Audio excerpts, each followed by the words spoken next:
ये लड़का एक हीरो का बेटा था, पर उसे फेल जैसा ट्रीट किया जाता था। उसका नाम सुता सुजुकी था। बचपन से वो ऐसी चीजें देख सकता था जो और कोई नहीं देख पाता था। इसी वजह से उसे पागल जैसा ट्रीट किया जाता था। पेरेंट्स खोने के बाद उसने हंटर बनने का फैसला किया, पर एक प्रॉब्लम थी, सुता कमजोर था। स्कूल के जागे हुए स्टूडेंट्स ने उसे कोई दया नहीं दिखाई, तो पर उन्हें ये अंदाजा भी नहीं था कि सुता एक सरियल पावर अवेकन कर लेगा, एक ऐसी पावर जिससे वो मरे हुए लोगों की एबिलिटीज इनहेरिट कर सकता है। एक पर्टिकुलर साल में पूरी दुनिया में मिस्टीरियस पोर्टल्स अचानक से दिखने लगे। ये पोर्टल्स डेंजरस भूल भुलैया की तरफ ले जाते थे, जिन्हें कैटाकॉम्ब्स कहा जाता था। एनिमीज नाम के क्रीचर्स हर जगह स्कैटर्ड थे। जब इनमें से कोई कैटाकॉम्ब बहुत ज्यादा टाइम तक खुला रह जाता तो कुछ अजीब होने लगता। फिर मॉन्स्टर्स पोर्टल्स क्रॉस करके इंसानी दुनिया को इन्वेड करने लगते थे, तो फाइट बैक करने का कोई रास्ता नहीं था। इसलिए ह्यूमैनिटी पूरी तरह से डेसिमेट हो रही थी। लेकिन उन्होंने देख लिया कि टैलेंटेड लोग कैटाकॉम्ब्स में टाइम बिताने के बाद बदल गए। स्पेशल एबिलिटीज दिखा के ह्यूमैनिटी ने आखिरकार बैक फाइट करने का तरीका ढूंढ लिया। जिन्होंने कैटाकॉम्ब्स एक्सप्लोर किए उन्हें डंजन डाइवर्स कहा जाने लगा। सीन क्लासरूम में शिफ्ट हो जाता है, जहां टीचर बताता है कि ये सबसे रेस्पेक्टेड प्रोफेशन है। अपने डेस्क पर बैठा एक स्टूडेंट टीचर की एक्सप्लेनेशन सुन रहा था। उसे सुता सुकी के तौर पे इंट्रोड्यूस किया गया, बस अपने हाथ में सिर रखे हुए। वहीं वह अपने पेरेंट्स के बारे में लिख रहा था, जो भी डंजन डाइवर्स थे। अब वो उनके जैसा इनक्रेडिबल प्लेयर बनना चाहता था, लेकिन कुछ उसे रोक रहा था। अचानक बाहर विंडो के बाहर किसी का सिलूट अपीयर हो जाता है और फिर विंडो में सिलूट टेरिफाइंग टूथी ग्रीन में ब्रेक हो जाता है। स्टार्टल्ड सुता डेस्परेटली स्क्रीम्स करता है। एंटायर क्लास का अटेंशन ड्राइंग करता है। उसके क्लासमेट्स कंप्लेन करते हैं, कहते हैं ये just Suzuki making noise again है। फ्लोर पर फॉलन होने के बाद अदर स्टूडेंट्स कमेंट करते हैं कि उसकी स्क्रीम ने उन्हें स्टार्टल्ड कर दिया। बैठे हुए चेयर में गर्ल्स विस्पर करती हैं कि वे थिंक करती हैं वो रियली वीड है। एक मेमोरी बिगिंस एक्सप्लेनिंग करती है कि ये लॉन्ग टाइम से हो रहा है। वो बॉर्न हुआ था एबिलिटी के साथ कि वो थिंग्स देख सके जो कोई और नहीं देख सकता। इसे स्पिरिचुअल विजन कहा जाता था। सभी तरह के स्पिरिट्स को देखने की पावर थी। वह फ्लैशबैक में वो याद करता है कि उसके पापा ने कैटाकॉम्ब में उसकी स्किल को जागरूक करने की कोशिश की थी, पर लड़का इतना स्केर्ड था कि कुछ भी फोकस नहीं कर पा रहा था। घंटे बाद भी वो अपने पापा जैसा फ्लेम्स का मास्टर नहीं जागा। प्रेजेंट में वापस एक क्लासमेट पूछता है कि सुता ठीक फील कर रहा है क्या। आउटस्ट्रेड हाथ लेकर वो बस उसकी हेल्प के लिए थैंक्स कहता है। वो फेस लिफ्ट करके वो देखता है कौन हेल्प कर रहा है, तो वो उसका दोस्त टाकुटो था, जो फ्लोर से उठाने के लिए हाथ बढ़ा रहा था। टाकुटो सेगा निकला, जो सुता का पुराना बचपन का दोस्त था। एक जागा हुआ प्लेयर की तरह उसने सुता को जोर से खींच लिया, जिससे वो दर्द में चिल्ला उठा। तो कान में फुसफुसाते हुए टाकुटो ने कहा कि क्लास के बाद यूजुअल जगह पर चलना है। रिएक्ट नहीं कर पाते। सुता बस वहीं खड़ा रहता है जो वो कह रहा है सुनते हुए। तो उन दोनों को देखते हुए बाकी लड़कियां कहते हैं कि सेगा कितना कूल लग रहा है। प्रशंसा के बावजूद सुता अपने दोस्त को घूरता है, याद करते हुए कि वो असल में कैसा था। एक तेज फ्लैश में वो टाकुटो से मार खा रहा है, ब्लो से बच नहीं पा रहा। सीन पार्क में शिफ्ट हो रहा है और वो जमीन पर लेटा है और टाकुटो कहता है कि उसने बहुत टाइम ले लिया। अपनी फ्रेंड्स के साथ टाकुटो उसे सेल्फ प्रोक्लेम्ड स्पिरिचुअल मीडियम कहता है। तो जमीन पर सुता रेस्पॉन्ड करता है कि ये कोई जोक नहीं है। अब फिर वो कुछ मनी हैंड्स ओवर करता है, पर टाकुटो कंप्लेन करता है, पूछते हुए कि बस इतना ही। तो वो एक्सप्लेन करता है कि वो और नहीं दे सकता क्योंकि उसकी माँ के मेडिकल बिल्स हैं। तो फर्म एक्सप्रेशन के साथ वो ग्रुप को और मनी देने से रिजेक्ट करता है। उस पर टाकुटो उसे पंच करता है, कहता है कि अपनी माँ पर मनी वेस्ट करना बंद कर। वो टॉन्ट आगे बढ़ाते हुए वो कहता है उसकी माँ एक कैटाकॉम्ब में कोमा में चली गई और बताता है उसका पापा पागल हो गया। टाकुटो कहता है वो ट्रैश की तरह मर गया। फिर वो कहता है उसके पेरेंट्स बेकार थे और उसे बोलता है झूठ बंद कर। तो कुछ कहने को नहीं, सुता बस वहीं खड़ा रहता है, सारी गालियों को झेलता हुआ। उसकी एक्सप्रेशन देख के टाकुटो गुस्से में आ जाता है और पूछता है क्या है वो लुक। और डिफाइंट गेज के साथ सुता अपने अग्रेसर को बिना पीछे हटे घूरता है। टाकुटो फिर चिल्लाता है उसे अपना प्लेस समझ, उसे बेकार कहता है। एक पावरफुल पंच मारता है सुता के फेस में सीधा। इम्पैक्ट से पीछे की तरफ गिरते हुए सुता जोर से जमीन पर फेंक दिया गया। एक याद वो याद करता है कि माँ के कोमा में गिरने के बाद उसके पापा कैसे बदल गए थे। बदकिस्मती से पापा आखिरकार बात करने से पहले ही चल बसी। तो वापस वर्तमान में टाकुटो कहता है कि वो बस बहुत ही कमजोर है। शर्ट पकड़ते हुए टाकुटो कहता है कि हम इसे एकदम फाइनली सॉल्व कर देंगे। उसको घूरते हुए टाकुटो ऐलान करता है कि वो उसे उसके पेरेंट्स की जगह ट्रेन करेगा। में लड़कों का ग्रुप एक अजीब स्ट्रक्चर के सामने खड़ा दिखता है। पता चलता है कि वो पोर्टल है। स्ट्रक्चर ऐसा लग रहा है जैसे एक्टिवेट करने के लिए तैयार है। को कल पोर्टल मिला था, कह के टाकुटो ने उसे बताया कि हम उसे ट्रेन करेंगे। फिर वो पूछता है वहां जाना सबके लिए बहुत डेंजरस तो नहीं होगा। तो टाकुटो ने उसे पकड़ते हुए पूछा कोई शिकायत तो नहीं। डर मत, ये कहते हुए याद दिलाता है कि हमने पहले भी आउट ऑफ गेट्स क्लियर किए हैं। डर के कारण लड़का बस अपने कपड़े कस के पकड़ लेता है। धीरज खत्म होते ही टाकुटो ने सुता के चेहरे पे एक तेज पंच मार दिया। इम्पैक्ट से उसका चेहरा मुड़ जाता है और एक नई कट लग जाती है। जो गुस्से में टाकुटो कहता है शिकायत करना अब बंद कर दे, एकदम फाइनल। हथियार मैटेरियलाइज करके वो अपनी माँ वाले हॉस्पिटल की तरफ पॉइंट करने की थ्रेट करता है और कोई ऑप्शन ना बचा, सुता आखिरकार उनका जो भी चाहिए वो करने के लिए मान लेता है। ओपन गेट के सामने खड़े होकर वो बाकी लोगों को बताता है कि वो अंदर जा रहा है। कैटाकॉम्ब में प्रवेश करते ही ग्रुप अनजान जगह की अंधेरी सड़कों से गुजरता है। रास्ते में अलग अलग क्रिएचर सबके चारों ओर फ्लोट करते रहे। अंदर स्पिरिट्स देखते ही वो कंफर्म कर देता है कि उसके फ्रेंड्स उन्हें नहीं देख पाए। वो फिर भी वो खुद से एडमिट करता है कि वो सिचुएशन से पूरी तरह डर गया था। अचानक एक फायर स्पिरिट अपीयर होता है जो गुफा की अंधेरी में फ्लोट कर रहा है। तेजी से आते हुए स्पिरिट सीधे सुता की ओर दौड़ता है। उसकी आंख में उस प्राणी की परछाई पूरी तरह से दिख रही थी और डर के चिल्लाते हुए वह स्पिरिट से मार खा पीछे फेंक दिया जाता है। ताकुटो उसे चिल्लाते हुए कहता है, इतना कायर मत बना। वो व्यंग्यात्मक रूप से पूछता है, क्या यहाँ कोई घोस्ट है, और अपने पापा का मजाक उड़ाता है। बहाने सुनकर थक गया। ताकुटो कहता है कि उसके जीने का कोई कारण ही नहीं है। सुता जवाब देता है, कहता है कि उसे अपने पापा की सच्चाई का ट्रुथ पता है। फ्लैशबैक में वह याद करता है कि उसके पापा ने अस्पताल में रहने की बजाय कैटाकॉम्ब्स जीतने का फैसला किया था। पुरानी यादों को जारी रखते हुए वो कहता है कि उसके डैड ने स्टेटस और फेम को ही प्रायोरिटी दी। कैटाकॉम्ब में वापस आकर टाकुटो सजेस्ट करता है कि अगर वो मर गया तो अपने डैड से फिर मिल पाएगा। चाकू निकालते हुए टाकुटो उसे सिंपली मर जाने का ऑर्डर देता है। वो गुस्से में रोते हुए वो इस बात पर भड़क जाता है कि सब उसे उस लुक से क्यों देख रहे हैं। मीनवाइल वो फायर स्पिरिट उसके ठीक बगल में फ्लोट करती रही। उस क्रीचर की तरफ देखते हुए वो नोटिस करता है कि वो घोस्ट भी उसे अजीब तरह से स्टेयर कर रहा था, ये पूछते हुए कि क्या वो घोस्ट भी उसे मॉक कर रहा है। तभी एक आवाज इस बात को कंफर्म करती है और उस बात पर फायर स्पिरिट रिएक्ट करती हुई लगती है और सुता के सामने फ्लोट करने लगती है। अब फिर एक आवाज उसे बोलती है कि जो होने वाला है उसे बहुत केयरफुली सुनो। वो कंफ्यूज होकर ताकुतो पूछता है कि वो अभी कहाँ देख रहा है। अचानक ताकुतो के एक्सप्रेशंस एकदम बदल जाते हैं और वो शॉक में आ जाता है। मुंह से खून निकल रहा है, उसे समझ ही नहीं आ रहा कि अभी हुआ क्या। अगले ही पल कुछ उसकी चेस्ट के आर पार हो जाता है और वो दर्द के मारे जोर से चिल्लाता है। एकदम पैरालाइज्ड होकर बाकी दो दोस्त बिना किसी रिएक्शन के बस ये सब देखते रह जाते हैं। तो शेडोज से निकलकर एक बड़ा सा मॉन्स्टर ताकुतो की बॉडी को जमीन से ऊपर उठा लेता है। रिवील होता है कि वो क्रीचर असल में एक जाइंट स्पाइडर है। उनमें से एक लड़का चिल्लाया कि ये स्पाइडर क्वीन है, रेड गेट का एक बॉस। तो अपने शिकार को लिए हुए वो मॉन्स्टर गुफा के पीछे की तरफ मूव करने लगता है। तभी एक आवाज एक्सप्लेन करती है कि अटैक के बाद जो शिकार बच जाता है उसे दूर ले जाया जाता है। शिकार को बच्चों तक पहुंचाते ही छत पर मकड़ियों का एक नेस्ट रिवील होता है। ये सीन देखकर दोनों दोस्त बुरी तरह डर जाते हैं और खौफ के मारे एकदम पैरालाइज्ड हो जाते हैं। भागने के लिए चिल्लाते हुए वो दोनों फ्रेंड्स सुडा को वहीं अकेला छोड़कर भाग निकलते हैं। उस जमीन पर उसे मकड़ियों की शेडोज अपने और भी करीब आती हुई दिखती हैं। दो बड़े बड़े स्पाइडर्स उसे घेर लेते हैं जिससे उसके पास एस्केप करने का कोई रास्ता नहीं बचता। हिल नहीं पा रहा, वो जमीन पे कांपता धड़ता रहता है, अटैक का इंतजार करते हुए। आंखें टाइट बंद करके वो इस फेट को मारने से मना कर रहा है। अब फिर एक मिस्ट्री वॉइस उसे बोलती है, अभी फाइट छोड़ मत दे। वो आवाज आगे बढ़ती है, कहती है कि अपनी आंखों का इस्तेमाल कर और सारे सेंस को तेज कर। या फिर एक लाइट उसे चमका देती है, जबकि आवाज कहती है कि उसे पहले से ही पता होना चाहिए। जल्द ही एक सिस्टम मैसेज बताता है कि टाइम लिमिट एक्सीड हो गया है। तो मैसेज में कहा है कि एक स्किल जाग उठा है कैटाकॉम्ब्स की ब्लेसिंग की वजह से। तो उसकी नई एबिलिटी को लेगेसी कहा गया, जो सीधे वांडरिंग सोल से आई है। आत्माओं से सवाल करते हुए वह अपने सामने खड़े आग के स्पिरिट को घूरता है। अचानक स्पिरिट जबरदस्त तीव्रता से ट्रांसफॉर्म होना शुरू कर देता है। जैसे ही उसकी आंखें बदलती हैं, एक परिचित आवाज आखिरकार उसका नाम लेती है। ज्वालाओं से उभरते हुए उसके पिता की आकृति ठीक उसके सामने प्रकट होती है। अपने बेटे की ओर हाथ बढ़ाते हुए पिता की आकृति नरमी से मुस्कुराती है। अविश्वास में सुधा हाथ बढ़ाता है और पूछता है कि क्या ये सच में उसके पिता हैं। अंधेरे के बीच में उनके हाथ एक दूसरे को छूने ही वाले थे। एक मकड़ी अपने पैर से झपटती है उस पल को बाधित करने की कोशिश में।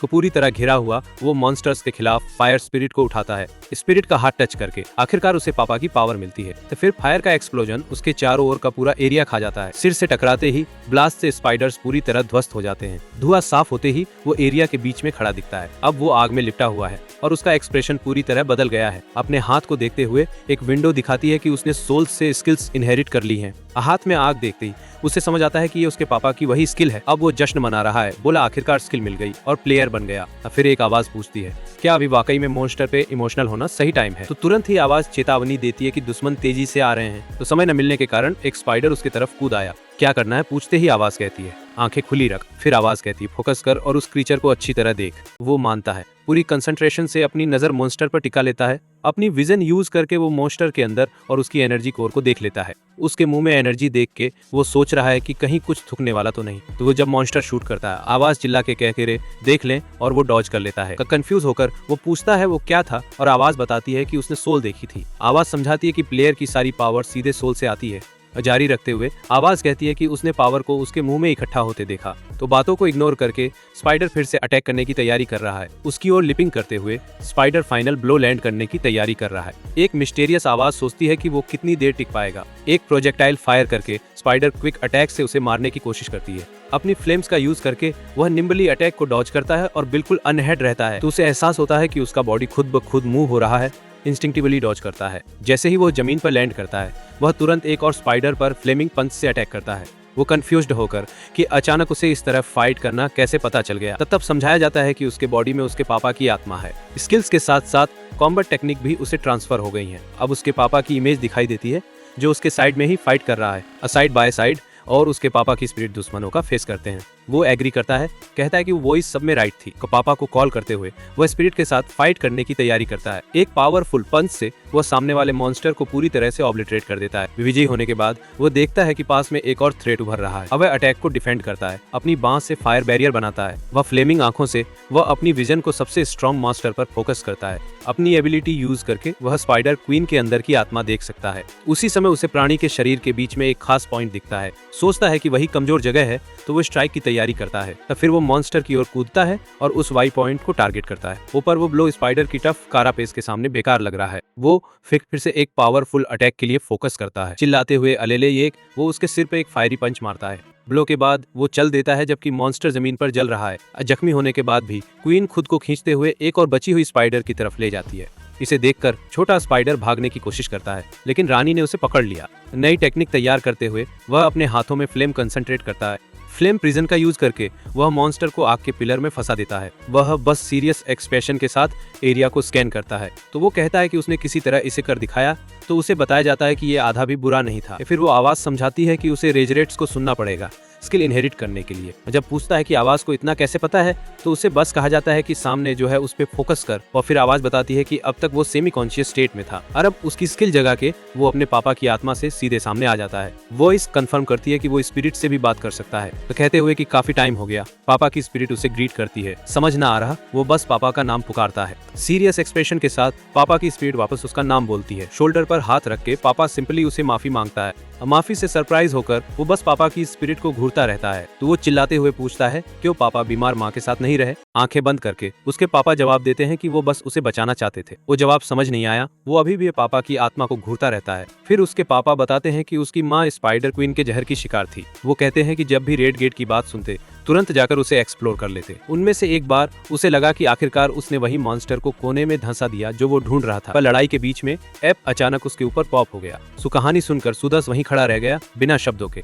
सभी वार्निंग्स को इग्नोर करके वो मानता है कि उसने रेड्स को फोर्स किया, पूरी तरह से किसी भी कमजोरी की तलाश में। उसके पापा बोलते हैं कि गुस्सा आना तो नेचुरल है और सुधा जोर से चिल्लाता है कि हाँ मैं हूँ। आंखों में आंसू भर के वो अपने पापा की स्पिरिट को घूरता रहता है। उसको पकड़ते हुए वो पूछता है कि जब हम एक फैमिली थे तो पापा अकेले क्यों सहे। तो वो कहता है कि बस चाहता था पापा उससे इस बारे में टॉक करे। बेटे की रिएक्शन देखते ही पापा की स्पिरिट एक पल के लिए साइलेंट हो जाती है। डिटर्मिनेशन के साथ सुधा डिक्लेयर करता है कि अब वो ही हमारी माँ को बचाएगा और साथ ही वो प्रॉमिस करता है कि वो ऐसा प्लेयर बनेगा जो पापा से आगे निकल जाए। वो वाउ करता है कि सबसे स्ट्रॉन्ग बनके फिर कभी किसी को डाई नहीं होने देगा। हंसते हुए पापा बोले अब तू रियल मैन जैसा बात कर रहा है। आखिर शांति मिलते ही पापा की आत्मा बेटे को टाइट में खींच लेती है और पापा की आत्मा कहती है मैं तुझसे बहुत लव करती हूँ और मैं तुझ पे बहुत प्राउड हूँ। कोई रिजल्ट नहीं बचा, मैं कह रहा हूँ कि मुझे अपने फीलिंग्स पास करने थे। चाहे कुछ भी हो तू स्ट्रॉन्ग बन, मैं माँ की केयर तुझको दे रहा हूँ। और फिर आत्मा लाइट में डुबल जाती है, पूरी तरह डार्क केव में गायब हो जाती है। एक लाइट का पार्टिकल उसके चेस्ट पर लैंड करता है और वो पापा को थैंक्स कहता है। अपने चेस्ट से निकली लाइट को थामे हुए वो आंसुओं में भी स्माइल करता है। तो तभी एक सिस्टम विंडो पॉप अप होती है जो उसे बताती है कि उसने रेडिएंट फ्लेम स्किल इनहेरिट कर ली है। गुफा में एकदम अकेला वो अपने डैड की आखिरी रोशनी को धीरे धीरे फेड होते देखता है। एक आंसू बहाते हुए वो फाइनली डैड को गुड बाय कह देता है। तभी वो फायर स्पिरिट बोलती है कि उसका प्रॉमिस काफी बोल्ड था। सूडा उसे थैंक्स बोलने की कोशिश करता है पर वो स्पिरिट जिसे फॉर्मेलिटीज बिल्कुल पसंद नहीं उसे बीच में ही कट कर देती है। फिर वो पूछता है कि क्या स्पिरिट उस क्रिएचर को जानती है जो उसकी हेल्प कर रहा है। क्यों कोई रिस्पांस ना मिलने पर वो इंसिस्ट करता है कि आखिर ये फायर स्पिरिट है कौन। जब स्पिरिट खुद को इंट्रोड्यूस करने की कोशिश करती है तो उसकी आवाज पूरी तरह से डिस्टॉर्टेड सुनाई देती है। तो कुछ भी समझ न आने पर वो पूछता है कि उस क्रीचर ने अभी क्या बोला। आवाज अभी भी ग्लिच कर रही थी और तभी वो स्पिरिट पल भर के लिए 2 हिस्सों में स्प्लिट हो गई। उस क्रीचर ने समझाया कि वो उसे सच नहीं बता सकता। जब उसने वजह पूछी तो उसे बताया गया कि वो स्पिरिट सिस्टम में एक बग की तरह है। फिर स्पिरिट ने उससे कहा कि अभी के लिए वो उसे जो चाहे बुला सकता है। एक स्वैग वाला पोज मारते हुए स्पिरिट ने उसे कोई बहुत ही कूल नाम रखने को कहा। ये सोचकर कि वो एक विल ऑफ द विस्प जैसा दिख रहा है, उसने उस क्रीचर के लिए तमाम नाम सजेस्ट किया। नाम सुनते ही वो स्पिरिट पूरी तरह ग्रे हो गई।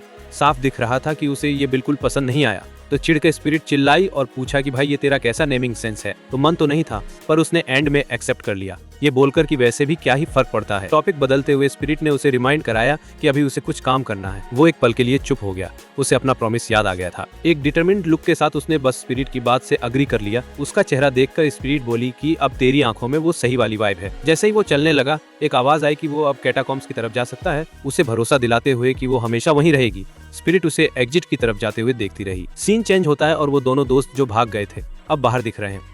तो कंफ्यूज होकर उनमें से एक पूछता है कि आखिर एक रेड गेट का बॉस वहाँ क्या कर रहा था। अचानक उनके सामने वाले गेट से एक अजीब सी आवाज आने लगती है। तो उस आवाज से चौंक कर वो फौरन उस मिस्टीरियस पोर्टल की तरफ मुड़ते हैं। तभी उस स्ट्रक्चर के ऊपर एक अलग ही रिंग दिखने लगती है, जिससे उनका ध्यान वहां चला जाता है। उस रिंग को देखते ही उन्हें समझ आ जाता है कि ये एक इरेगुलर टाइप गेट है। तो कुछ समझ न आने पर उनमें से एक लड़का पूछता है कि भाई इसका असली मतलब क्या है। तो फिर उसे समझाया जाता है कि गेट के कलर्स असल में डेंजर लेवल बताते हैं। उससे समझ आया कि वो इरेगुलर गेट ने उन्हें डेंजरस जगह पर ले जाया। क्या करेंगे समझ नहीं आ रहा। दोनों पोर्टल के सामने फ्रोजन खड़े रह गए। एक कहता है हमें हेल्प कॉल करनी चाहिए, पर दूसरा परेशान है, कोई तरीका नहीं, उसे नहीं पता कैसे हेल्प मांगे। तो दूसरा फिर कहता है ये टाकुटो की गलती है कि उसने ये मांगा था। वो सुझाव देता है कि सुधा को वहीं छोड़ दें क्योंकि कोई भी उसे ढूंढ नहीं रहा। अग्री करके उसका फ्रेंड कहता है हम बस यूजलेस गै को हटा रहे हैं। वो जस्ट थेन पोर्ट एक बार फिर ग्लो हो जाता है, अंदर एक पासेज खुलता है। धुएं से निकलते हुए सुधा कहता है कि वो ट्रैश होने के लिए सॉरी है। उसको देख के 2 दोस्त डर के मारे सुधा चिल्लाते हैं। ऊंचा खड़ा होकर वो पहले से बिल्कुल अलग एक्सप्रेशन में उन्हें घूरता है।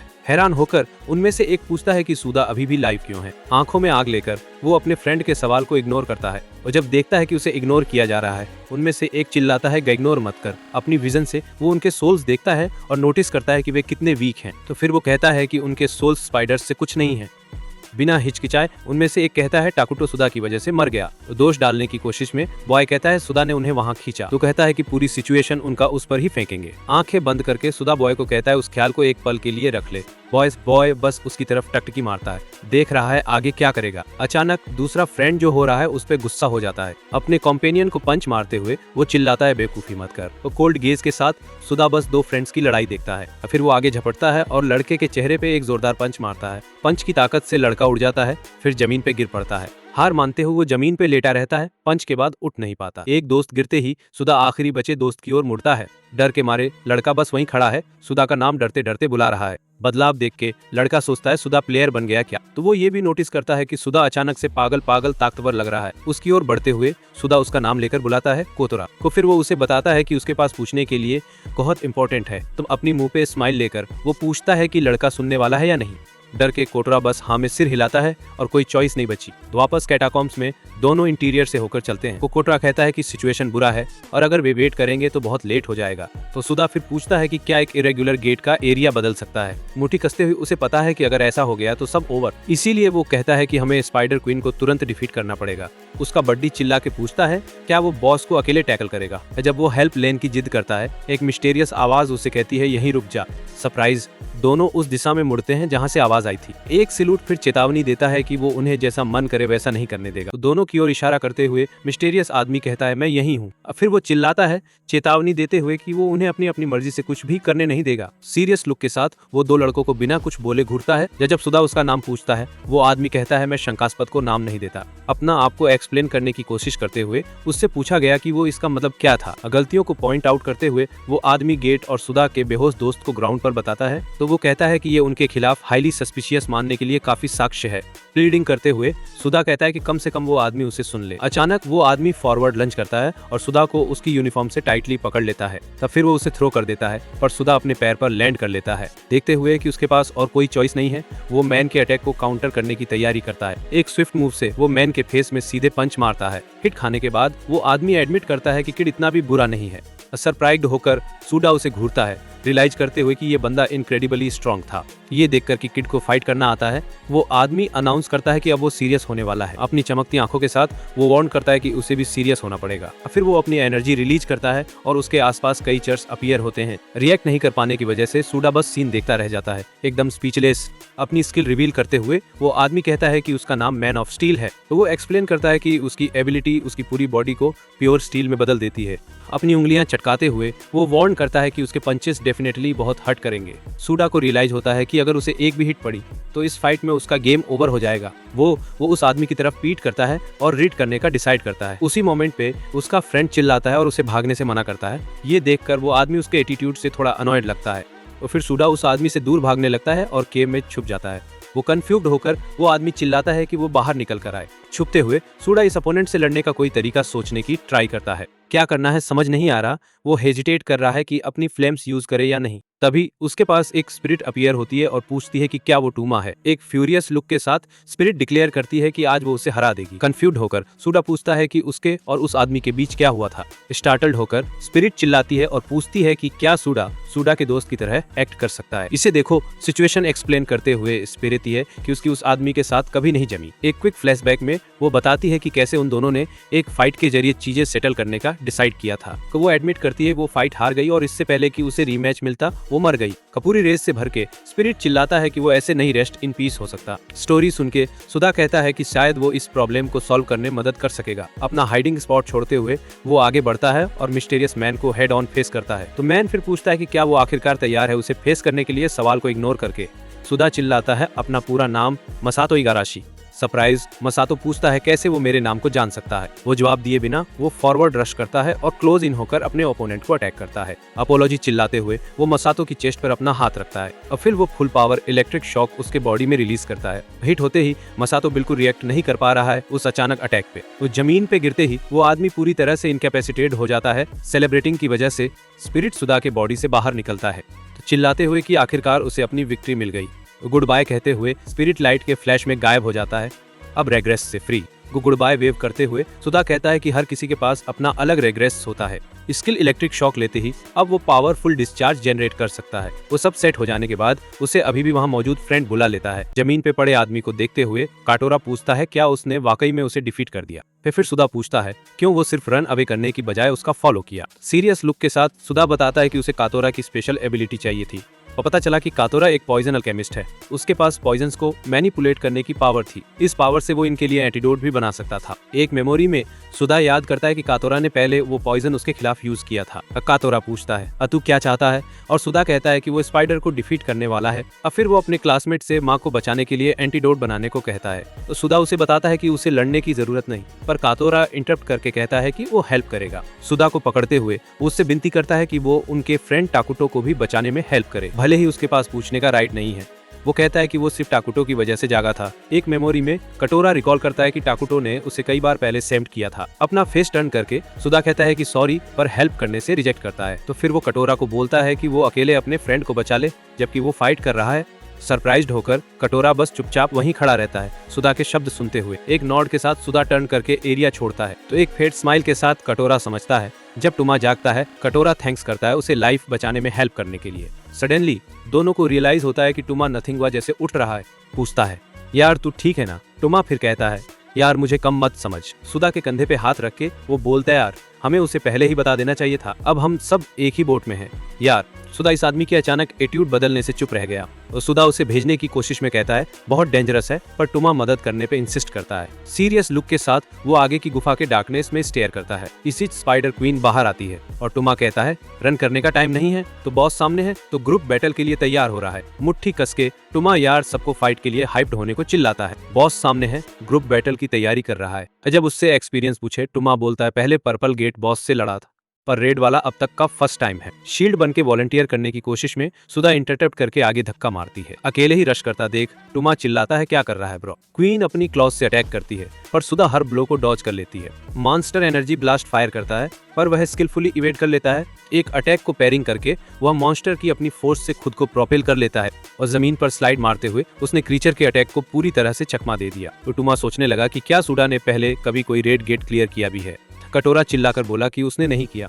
क्योंकि वो अभी कुछ ही घंटे पहले तो प्लेयर बना है। और फिर भी टूमा ने नोटिस किया कि उसके मूव्स एकदम प्रो हैं। तभी सुडा ने मॉन्स्टर पर अटैक के लिए अपनी फ्लेम्स अनलीज कर दी। वो फायर देखकर टूमा को रियलाइज हुआ कि ये किड अब तक अपनी पावर होल्ड बैक कर रहा था। हार न मानने की जिद में उसने भी अपनी स्टील मैन स्किल एक्टिवेट कर दी। अपनी एबिलिटी यूज करके टूमा ने हाथों से मॉन्स्टर की टांग पकड़ने की कोशिश की, पर उसे लगा कि स्किल के बाद भी बात बंद नहीं रही। ये सडनली एक छोटा स्पाइडर आया और उसे ऊपर से ग्रैब कर लिया। सुडा समझ गया कि उसे फटाफट कुछ करना पड़ेगा। क्वीन की बैक पर चढ़कर वो अपनी एबिलिटी यूज करने के लिए रेडी हो जाता है। इलेक्ट्रिक शॉक मार के वो एक तगड़े डिस्चार्ज से उस क्रीचर को स्टन कर देता है। उस शॉक से मॉन्स्टर ने टूमा को छोड़ दिया और वो सीधा जमीन पर जा गिरा। टूमा वार्न करता है कि इस मॉन्स्टर की स्किन नॉर्मल अटैक्स के लिए बहुत ज्यादा टफ है। और फिर सुडा सजेस्ट करता है कि ह्यूमन पर अटैक करने के लिए आग का यूज करना चाहिए। तो उसे अटेंशन डाइवर्ट करने के लिए बोलकर सुडा कहता है कि वो मॉन्स्टर को जला डालेगा। ओवरलोड मोड एक्टिवेट करके टूमा अब क्वीन को डिस्ट्रैक्ट करने के लिए रेडी है। आगे चार्ज करते हुए वो मॉन्स्टर के सारे अटैक्स अपनी तरफ खींच लेता है। डिस्ट्रैक्शन देखकर क्वीन उसे बोलती है कि अटैक में और थोड़ी स्पिरिट दिखाओ, वार्निंग देते हुए कि वो ज्यादा देर नहीं टिक पाएगा। वो कहता है कि वो सुडा पर रिलाई कर रहा है। क्यों अपना मुंह खोलकर क्वीन अपनी पूरी पावर के साथ टूमा पर अटैक करने के लिए रेडी हो जाती है। मौका मिलते ही सुडा चिल्लाता है कि उसने क्वीन को सरप्राइज कर दिया है। फिर वो सीधे मॉन्स्टर के चेहरे पर आग का एक फूल शूट करता है। सीधा हिट होने पर वो क्रिएचर आग के घेरे में पूरी तरह घिर जाता है। दर्द में चिल्लाते हुए एक्सप्लोजन के जोर से क्वीन पीछे की तरफ जा गिरती है। अब जब एरिया थोड़ा क्लियर हो गया है, वो लोग आसपास देखते हैं। दौड़ लगाते हुए पूरा ग्रुप उस अंधेरी गुफा के पीछे की तरफ बढ़ने लगता है। फाइट देखते हुए कटोरा कहता है कि शायद ये दोनों एक्चुअली जीत सकते हैं।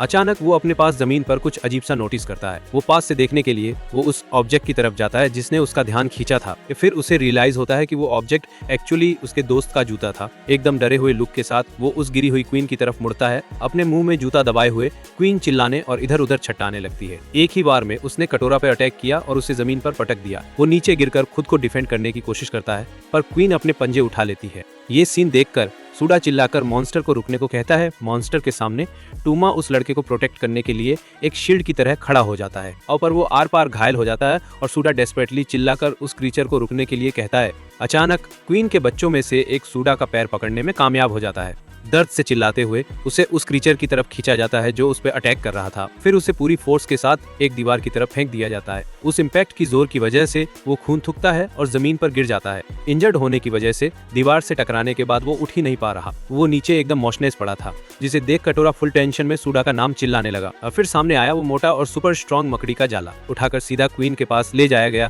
ताकि वो उसे चट कर सके। तो अपने नुकीले दांत दिखाते हुए उस मॉन्स्टर ने थैंक्स बोला और कहा कि फाइनली वो करीब आ पाया। तभी अचानक सुडा ने अपनी आंखें खोली और रिवील किया कि वो तो बस नाटक कर रहा था।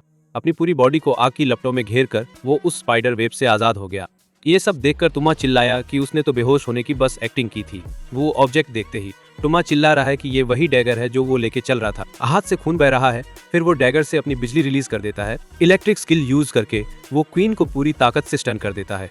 हैरान होकर टूमा सोचता है क्या उसने उसके बॉडी के अंदर की बिजली डिस्चार्ज कर दी कि क्वीन पैरालाइज हो गई। सुधा कहता है कि यही उसका फाइनल ब्लो है। हेलफायर स्किल यूज करके वो मॉन्स्टर पर फायर ब्लास्ट फेंक देता है। उसका बॉडी जल रहा है। क्रिएचर मुंह से धुआं निकालता है और गिर पड़ता है। जमीन पर गिरते ही स्पाइडर क्वीन ग्रुप द्वारा आखिरकार डिफीट हो जाती है। जंग खत्म होने के बाद सुधा ने देते के दांत एंटीडोट के लिए ले लिए, तो उसने कहा कि ले लिया। फिर ऐलान किया कि अब वो फाइनली अपनी माँ को बचा सकेगा। नजदीक ही कटोरा और तुमा अपने उस दोस्त की लाश को वॉच ओवर कर रहे हैं जो बच नहीं पाया। तुमा फिर कहता है कि उन्हें लाश को सही ढंग से फ्यूनरल के लिए ले जाना चाहिए। सुधा के पास आते हुए तुमा उसे कंग्रेचुलेट्स देता है। कहता है कि तू कर गया। उसका थैंक्स करके सुधा कहता है कि उसकी मदद के बिना हम जीत नहीं पाते। तुमा फिर कमेंट करता है कि सुधा के पास कई स्किल्स हैं जो बहुत रेयर है। सुधा बताता है कि उसने इलेक्ट्रिक शॉक गोटो नाम के आदमी से सीखा कि भाई उसने कहा कि वो उसकी कब्र देखना चाहता है और उस स्किल के लिए थैंक्स देना चाहता है। फिर टुमा ने उसे चौंका दिया, बोला कि वो गोटो अभी भी जीवित है। तो वो जोर देकर कहता है कि उसने कल उस आदमी से मिल रखा था और गलती की कोई संभावना नहीं है।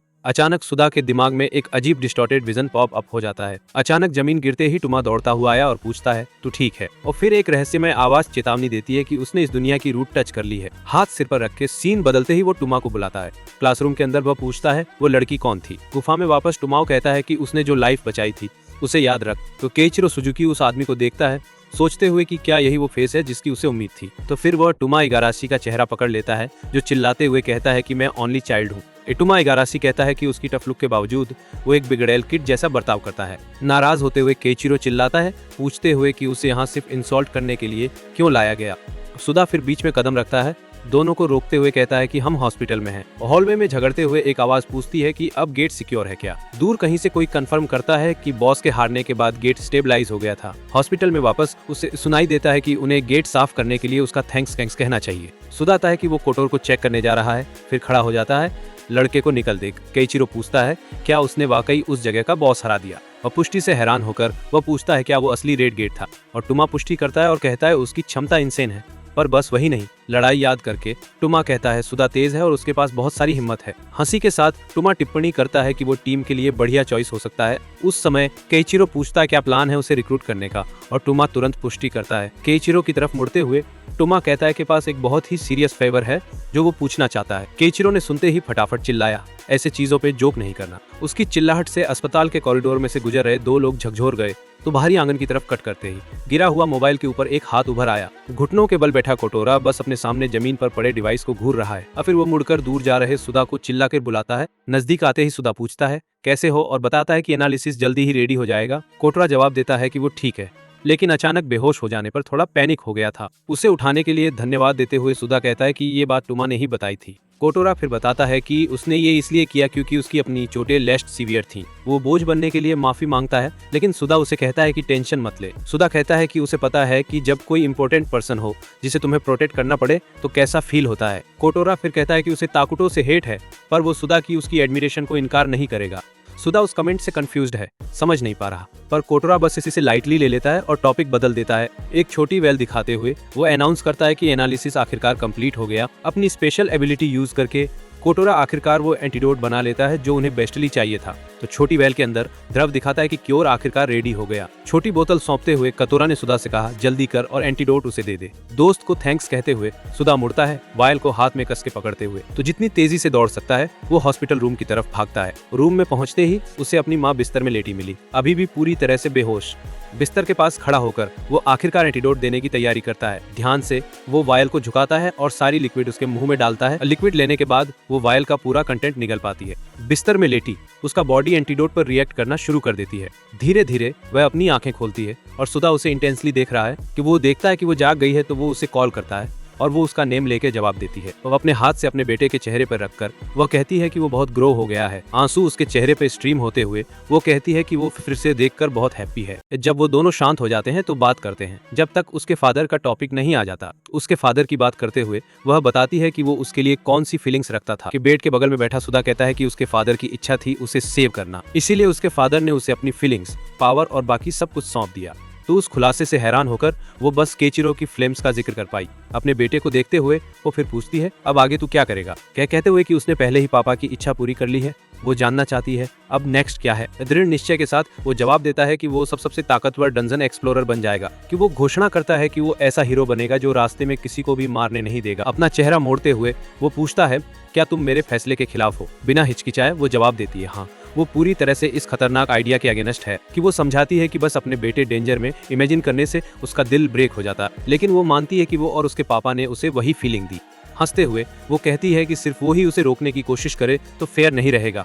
मूव्ड होकर सुधा उसकी ओर बुलाता है और फिर वो उससे एक चीज का प्रॉमिस मांगती है। प्रॉमिस मांगते हुए वो कहती है कि उसे अपनी रूल में खुद को भी शामिल करना चाहिए। हंसी के साथ वो कहती है कि उसके डाइंग का ख्याल सहना उसके लिए मुश्किल है। उसके शब्दों से इम्पैक्टेड होकर सुधा जवाब देता है कि हाँ, वो खुद का ख्याल रखने का प्रॉमिस करता है। अपनी माँ को गले लगाते हुए वो उसे भरोसा देता है कि वो कभी असली में नहीं डाइंग होगा। तो थोड़ी देर बाद रूम से बाहर निकलते हुए वो ध्यान से दरवाजा बंद करता है। हॉलवे में उसने दो यारों को वहीं खड़े देख के पूरी तरह शॉक हो गया। फ्लोर पर दोनों को देखकर सुधा को समझ आया कि उन्होंने पूरी बात सुन ली थी।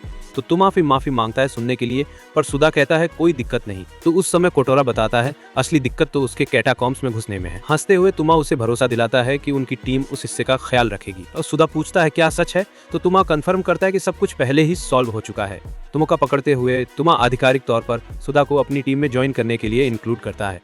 इनविटेशन से हैरान होकर वह सुनता है तुमा पूछ रहा है कि उसे स्ट्रांग बनने की चाहत कितनी है। तुमा फिर बोलता है इनके साथ उसे वो स्ट्रेंथ मिल जाएगी जो वो सर्च कर रहा था। सीन बदलता है और एक बल्डन गेट डार्क फॉरेस्ट के बीच में प्रकट होती है। अंदर टाकुटो सेगा माफी मांगता है, कहता है कि तुमा अकेले ही आगे चल गया। और मॉन्स्टर्स के ढेर पर बैठा एक युवा लड़का कहता है कोई दिक्कत नहीं है। आगे देखते हुए वह कहता है कि वो भी इस नए किड से मिलना चाहता था। वह हंसी के साथ फिर लड़के का नाम बताता है सुधा साजाकी। टीम बनाने के लिए पहले तुम्हें इन्वेडर्स एसोसिएशन में रजिस्ट्रेशन जमा करना पड़ता है। है और फिर उन्हें डंजन से एक्सप्लोर करने और बॉस को डिफीट करने की आधिकारिक परमिशन मिलती है।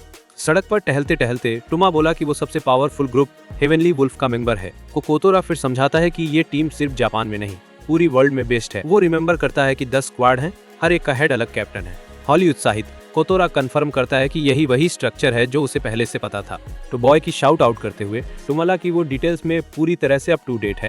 उस पर कोतोरा कहता है कि ताकुटो उन्हें एडलाइव करता था और हमेशा ज्वाइन करना चाहता था। स्टोरी सुनते ही टुमा बस कहता है कि अब सब समझ में आ गया। सुदा फिर डिक्लेयर्स करता है कि कमांडर इन चीफ का नाम यामातो सुमेरागी है, उनका लीडर। वो आगे कहते हैं कि एसोसिएशन में यामातो को सबसे स्ट्रांग माना जाता है। सोचते समझते सुदा कहता है यामातो जैसा पावरफुल आदमी मिलना कितना इनक्रेडिबल है। टुमा पूछता है क्या वो डरा हुआ है, पर सुदा जवाब देता है कि वो इस अपॉर्चुनिटी के लिए बहुत ग्रेटफुल है। लड़के की ओर इशारा करते हुए टुमा उसकी एटीट्यूड की तारीफ करता है और कहता है उसके पास बहुत सारा करेज है।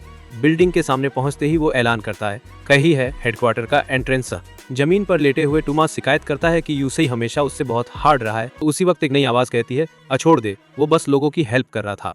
हैरान होकर सुदा सोचता है क्या वो वही फेमस यामातो सुमेरागी है, और यूसेई को बस स्टॉप करने को कहता है। यामातो लॉलीपॉप मुंह में लेकर ग्रुप के पास आता है। उस सुदा के भीतर उसके पापा की आत्मा बड़े ध्यान से उस आदमी के एंट्री को देख रही है। उसको तो यूसेई और टुमा अपने लीडर यामातो से बहुत ज्यादा स्ट्रांग लगते हैं। सुदा के कंधे पर हाथ रखकर यामातो कहता है कि मैं तुझसे मिलने के लिए पूरी तरह से रेडी हूँ। लेगेसी एबिलिटी का जिक्र करते हुए वह कहता है कि सुदा को तो वो बहुत ही ऑर्डिनरी लगना चाहिए। फिर वह पूछता है क्या सुदा सच में सबसे स्ट्रांग बनना चाहता है। हंसते हुए वह पूछता है क्या सुदा देखना चाहता है कि असली स्ट्रांग कैसा होता है। सुदा बस एक पल के लिए चुप रहता है, सामने वाले आदमी को घूरता हुआ। चैलेंज को इंस्टेंटली एक्सेप्ट करके सुदा उससे प्लीज सो करने को कहता है। उसका क्विक रिस्पॉन्स यूसेई टुमा और कोतोरा को हॉलवे में पूरी तरह से स्टंट देता है। इंटरवीन करने की कोशिश में यूसेई यामातो को शाउट्स करता है, जो वादा करता है कि वो उसे इजी रखेगा। बॉय की ओर पॉइंटिंग करते हुए यामातो कहता है कि वो फुल्ली रेडी है स्टार्ट करने को। यूसेई एग्रीज करता है, लेकिन वॉर्न्स करता है कि अगर वो सिचुएशन को डेंजरस समझेगा तो वो एवरीथिंग स्टॉप कर देगा। स्टैंडिंग हिज ग्राउंड सुदा ब्रेसेस हिमसेल्फ करता है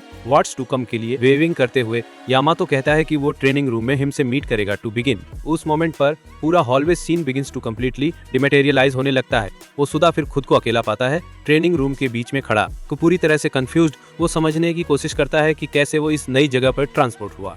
यामातो उसे चेतावनी देता है कि वो पंच मारने वाला है और ब्लॉक कर ले। अपने बेटे की आंखों से केइचिरो ध्यान से विरोधी के हर मूव को एनालाइज करता है। वो यामातो की स्टांस देखता है, लेकिन कोई बदलाव या स्किल यूज होते देखता नहीं। अचानक तो यावर वेलमिंग पावर रिलीज करता है। अटैक की तैयारी में उसकी पावर इतनी इमिंस है कि सुदा बेयरली रिएक्ट कर पाता है टाइम पे। इनक्रेडिबल स्पीड से मूव करते हुए वो लड़के के सामने ही अपीयर हो जाता है। बिना टाइम बचाने का सुदा को सीधे सामने वाला मुक्का मिल रहा है। वो बुलो सीधा हिट मारता है, सुदा को जबरदस्त ताकत से पीछे धकेल देता है। जैसे ही वो पीछे फेंका जाता है उसका बॉडी जोर से रूम की दीवार से टकरा जाता है। यामातो बस चुपचाप खड़ा है, ट्रेनिंग रूम के दूसरे साइड पर लेटे लड़के को देख रहा है और सुदा के लिए चिल्लाते हुए उसके फ्रेंड्स सब कुछ देख रहे हैं, लेकिन कुछ भी करने की पूरी तरह से पावर नहीं है। तो जमीन पर लेटे हुए वो सोच रहा है कि हिट के बाद उसकी आर्म अभी भी एक पीस में है या नहीं।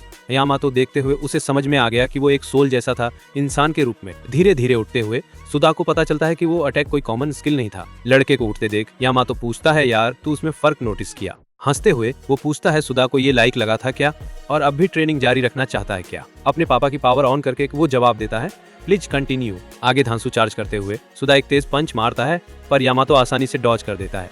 रिएक्शन से हैरान होकर यामातो अपनी जगह से हिलते बिना अटैक एवेज कर देता है। फिर वो सुदा के लैंड करने की कोशिश वाले ब्लोज की सीरीज को डॉज करता रहता है। समझते कि वो हिट नहीं लैंड कर पा रहा, सुदा अपनी स्ट्रेटेजी बदलता है ताकि वो उसके साथ टिक सके। में डिटरमाइंड होकर वो अपनी पूरी एंटिटी से उसकी मूवमेंट्स को फील करने पर फोकस करता है। अपनी ओपोनेंट पे फोकस करके वो यही सबसे स्ट्रॉन्गेस्ट को फेस करने के लिए रेडी हो रहा है। उसके चारों ओर फ्लेम स्वर्लिंग होते हुए वो यामातो से इवन मोर दिखाने को येल्स करता है। एक्साइटेड होकर यामातो बोलता है अब थिंग्स रियली हीट अप होने वाली हैं। स्माइल के साथ यामातो फॉरवर्ड लंज करता है और बॉय पर क्विक पंच मारता है। सुदा ब्लो को ब्लॉक करने में मैनेज कर लेता है। लास्ट सेकंड में खुद को डिफेंड करता है। ब्लोज ट्रेडिंग करते हुए वो ट्रेनिंग रूम में हाई स्पीड से मूव करते हैं। सीन देखते हुए यूसेई कमेंट करता है कि इडियट पूरी तरह से फाइट में हुक हो गया है। तो वो हैरान है कि सुदा सो लॉन्ग टाइम तक यामातो के साथ कीप अप करने में मैनेज कर रहा है। तुम फिर पूछते हो वो क्या कह रहा है, भाई की कमेंट से कंफ्यूज्ड। तो यूसेई एक्सप्लेन करता है कि लड़के ने इनिशियली थॉटेड से बहुत बेहतर परफॉर्म किया। इसी बीच सुदा अपनी सारी फायर पावर राइट फिस्ट में फोकस करता है। यामातो को देखते हुए वो पूछता है कि क्या मैं एबिलिटी फुल स्ट्रेंथ में यूज कर सकता हूँ। पीछे मुड़ते हुए यामातो वॉक एवे होना शुरू करता है। थोड़ा अनइंटरेस्टेड लग रहा है। वो कहता है कि उसने प्रॉमिस किया था सबसे स्ट्रॉन्ग दिखाने का, तो ऑब्वियस क्वेश्चंस की जरूरत नहीं। लड़के को चैलेंज करते हुए यामातो कहता है कि अपने सारे पावर के साथ आओ। तो चैलेंज एक्सेप्ट करते हुए सुदा ये चिल्लाता है और अपनी बिग अटैक के लिए प्रिपेयर करता है। अपनी एनर्जी फोकस करके उसके मुट्ठी की आग और भी ज्यादा इंटेंस और पावरफुल हो रही है। सब कुछ रेडी करके वो एक पावर फायर अटैक यामातो की तरफ लॉन्च करता है। स्टिल खड़ा यामातो बस रूम में बड़े फायरबॉल को अप्रोच होते देखता है। अपनी एबिलिटी को अप क्लोज देख के वो उस पावर का सोर्स पहचान लेता है। अटैक को रिकग्नाइज करके वो कहता है कि ये स्ट्रॉन्गेस्ट मेज केइचिरो सुजुकी का है। हाथ आगे एक्सटेंड करके वो आसानी से फायर अटैक को स्टॉप कर देता है। फ्लेम उसके चारों ओर स्वर्लिंग होते हुए वो खड़ा ही रहता है, पूरी तरह अनस्कैथ। अपना अटैक फेल होते देख के सुदा सोचता है क्या हुआ अभी। बॉय की शाबाशी देते हुए यामातो कहता है कि उसके पास उससे टैकल करने के लिए बहुत सारी करेज है। वह उसकी ओर वॉक करते हुए कहता है कि अब उसे बॉय और भी ज्यादा लाइक है। क्या बोले पता नहीं। सुदा बस एक नर्वस लाफ मैनेज कर पाता है। अपना आर्म उठाते हुए यामातो कहता है कि लगता है वो लेवल थोड़ा अपग्रेड कर सकता है। अचानक एक इमरजेंसी ब्रॉडकास्ट अलर्ट करता है कि एनिमी थ्रेट डिटेक्ट हुआ है। अलर्ट रिपोर्ट करता है कि सकुराजावा शहर में मैसिव एनिमी आउटब्रेक हुआ है। इंटरप्शन पर लेंटेन करते हुए यामातो कहता है कि हम अभी बेस्ट पार्ट पर ही पहुंच रहे थे। एक टेक्स्ट एक्सप्लेन करता है कि जब गेट का बॉस डिफीट नहीं होता तो इन्वेजन हो जाता है। सिचुएशन एनालाइज करते हुए वो कहता है कि ये शायद एक फेल्ड कॉन्क्वेस्ट अटेम्प्ट था। यूसेई को आवाज देते हुए यामातो पूछता है कि कौन सी यूनिट सिटी की तरफ मूव कर सकती हैं, और डिवाइस की तरफ देखते हुए यूसेई रिपोर्ट करता है कि फर्स्ट, सेकंड और फिफ्थ स्क्वाड्स रेडी हैं। ऑर्डर्स देते हुए यामातो फिफ्थ स्क्वाड को सिविलियन इवैक्यूएशन हैंडल करने को कहता है। ऑर्डर कंफर्म करते हुए यूसेई और तुमा अपनी टीम्स को गेट की तरफ लीड करने की तैयारी करते हैं। अब फिर सुदा पूछता है कि यामातो क्या करने वाला है, और वो रिप्लाई करता है कि वो सिटी क्लियर करेगा। बिना हेजिटेट किए सुदा पूछता है कि क्या वो भी उनके ग्रुप के साथ जा सकता है। यामातो एग्री करता है पर वार्न करता है कि अगर वो कीप अप नहीं कर पाया तो उसे पीछे छोड़ दिया जाएगा। कटोरा को बुलाते हुए सुदा उसे बताता है कि वो भी जा रहा है और उसे कवर प्रोवाइड करने के लिए बोलता है। वो सब डिसाइड होने के बाद वो सबको मूव आउट करने के लिए चिल्लाता है और वार्न करता है कि कोई मरना नहीं चाहिए। वहाँ सब एक साथ रिस्पॉन्ड करते हैं और मिशन के लिए जल्दी से वो लोकेशन छोड़ देते हैं। सड़क पर भागते हुए कटोरा को बाकी मेंबर्स की स्पीड के साथ कीप अप करने में स्ट्रगल हो रही है और फिर उसे रियलाइज होता है कि वो कितने फास्ट हैं। वो मुश्किल से उन्हें क्लोजली फॉलो कर पा रहा है। वो वरीड होकर नोटिस करता है कि पिछली फाइट के बाद सुदा अपनी लिमिट पर है। तो सडनली उनके सामने एक क्रिएचर एक्सप्लोड होता है और जमीन पर लिक्विड फैल जाता है। एक स्विफ्ट मूव के साथ यामातो बिना किसी स्क्रैच के अटैक डॉज कर लेता है। पीछे मुड़कर देखते हुए यामातो देखता है कि वो लड़का और भी पीछे छूटता जा रहा है। स्ट्रगल करते हुए वो बस भागे जा रहा है और सोच रहा है कि क्या ये सच में उसकी लिमिट है। स्पीड बढ़ाते हुए वो आगे निकल जाता है, शायद ये सोचते हुए कि उसने न्यू किड से कुछ ज्यादा ही एक्सपेक्ट कर लिया था। तब फिर थकावट उस पर हावी हो जाती है और वो एस्फाल्ट पर जोर से गिर जाता है। तो अपने गिरे हुए फ्रेंड को देखकर कटोरा भागकर उसके पास जाता है और पूछता है कि क्या वो ओके है। एस्फाल्ट पर अपना चेहरा टिकाए हुए वो उठने के लिए स्ट्रगल करता है पर उसकी बॉडी उसका साथ नहीं देती। वो दूर देखते हुए वो यामातो को देखता है और उसे रियलाइज होता है कि उनके बीच का गैप अब बहुत बड़ा हो चुका है। सिचुएशन को समझते हुए कटोरा कहता है कि ये बहुत ज्यादा हो रहा है और उन्हें ये सब यामातो पर छोड़ देना चाहिए। जैसे सुदा उठने की कोशिश कर रहा है, कटोरा उसे रोक लेता है और बोलता है रोक ले। वो चिल्लाते हुए पूछता है यार इतना क्यों धक्का मार रहा है, मैं तो पहले से ही काफी स्ट्रांग हूँ। सुदा कहता है मैं कभी कुछ फाइनल नहीं किया, हमेशा अपनी वीकनेस को एक्सीज के तौर पे यूज करता हूँ। ऊपर वो कहता है कि इस बार उसने सबसे स्ट्रांग बनने का चॉइस ले ली है। डिटर्मिनेशन के साथ चिल्लाते हुए वो कहता है कि मैं सच में सबसे स्ट्रांग मैन तक पहुंचना चाहता हूं। दोस्त की डिटर्मिनेशन देखकर कटोरा मदद करने का फैसला करता है और अपनी एबिलिटी एक्टिवेट करके वायल ले लेता है। फिर एक फॉल टेस्टिंग मेडिसिन तैयार करता है दोस्त को देने के लिए।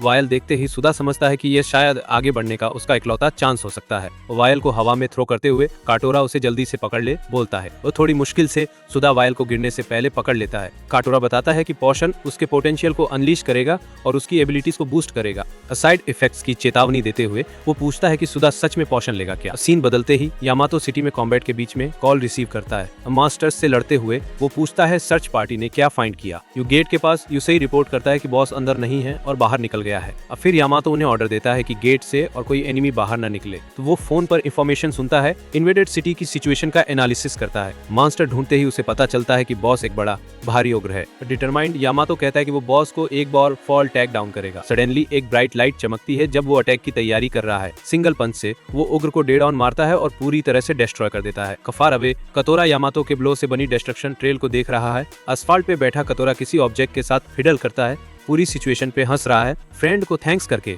सुदा एक बार में वेल की पूरी कंटेंट्स पी लेता है। कटोरा हैरान है कि उसने साइड इफेक्ट्स पूछे बिना ही वो पी लिया। उसके बॉडी से में से एक मैसिव एनर्जी बर्स्ट फूटता है, कटोरा को पीछे धकेल देता है और पोटियन यूज करने के बाद अब खाली वायल असफॉल्ट पर गिर जाता है। हंसी के साथ कटोरा सुदा को मेडिसिन के इफेक्ट्स में टिके रहने को कहता है वे फिर से खड़े होकर सुडा एक गिरा हुआ मॉन्स्टर का सामना करता है, जबकि यामातो उसे देख रहा है। सिचुएशन देखते ही यामातो पास आता है और कहता है कि वो बिल्कुल भी बुरा नहीं था। अचानक नया छोटा मॉन्स्टर फ्लेम से बाहर आता है और उनपे गरजता है, तो मैसिव एनर्जी में घिरा हुआ सुडा स्थिर खड़ा रहता है, अगली लड़ाई के लिए रेडी। कि फिर वो कहता है कि चाहे यामातो कितना भी दूर हो वो उसे पकड़ लेगा। यामातो बताता है कि वो बॉस है और बस उसे हराना काफी नहीं होगा। ओगर की तरफ इशारा करके वो पूछता है सुदा गेट का बॉस संभाल पाएगा। पूरा पावर लगा के सुदा झटपट हाँ चिल्लाता है और तुरंत चैलेंज ले लेता है। बाय बाय कहते हुए यामातो साइड में मुड़ता है, फटाफट भाग जाता है सुदा को पीछे छोड़ते हुए। कार से कूद के वो खुद को दूर तक फेंक देता है, दूसरे मॉन्स्टर की ओर। सिचुएशन देख के सुदा समझता है कि वो पहले ही शहर के बीच में बहुत दूर हो गया है। मॉन्स्टर पे फोकस करके वो कहता है कि वो अपने को दिया गया दुश्मन जरूर गिरा देगा। अटैक की तैयारी में क्रीचर अपना जबरदस्त लकड़ी का क्लब उठाता है। ज्वलंत मुट्ठी से सुदा ने वो मार ब्लॉक कर दिया। इम्पैक्ट से बचते हुए हिट को एनालाइज करते हुए उसे पता चलता है कि मॉन्स्टर की डिफेंस बहुत हाई है। जीतने के लिए डिटरमाइंड वह आगे चार्ज करता है और पासनी फायर से मॉन्स्टर को मारता है। मॉन्स्टर को ले ले ऐसे चिल्लाते हुए वह powerful concentrated fire attack release करता है। अपनी पावर फायर करके वह मॉन्स्टर को एक्सप्लोजन की सीरीज से मारता है। फिर मॉन्स्टर स्विफ्ट ब्लो से काउंटर अटैक करता है, सुदा को सरप्राइज कर देता है। वो पीछे फेंक दिया जाता है, पास के बिल्डिंग से जोर से टकरा जाता है। खून थूकते हुए उसे समझ आता है कि मॉन्स्टर पर तो एक भी स्क्रैच नहीं है। ओगर को बिन कोई खरोंच देखते ही वो सोच रहा है कि क्या ये प्राणी फायर से रेजिस्टेंट है। उसको पता है कि उसका शॉक बस पैरालाइज कर देता है, इसलिए वो लड़ाई के लिए नई स्ट्रेटेजी ढूंढ रहा है।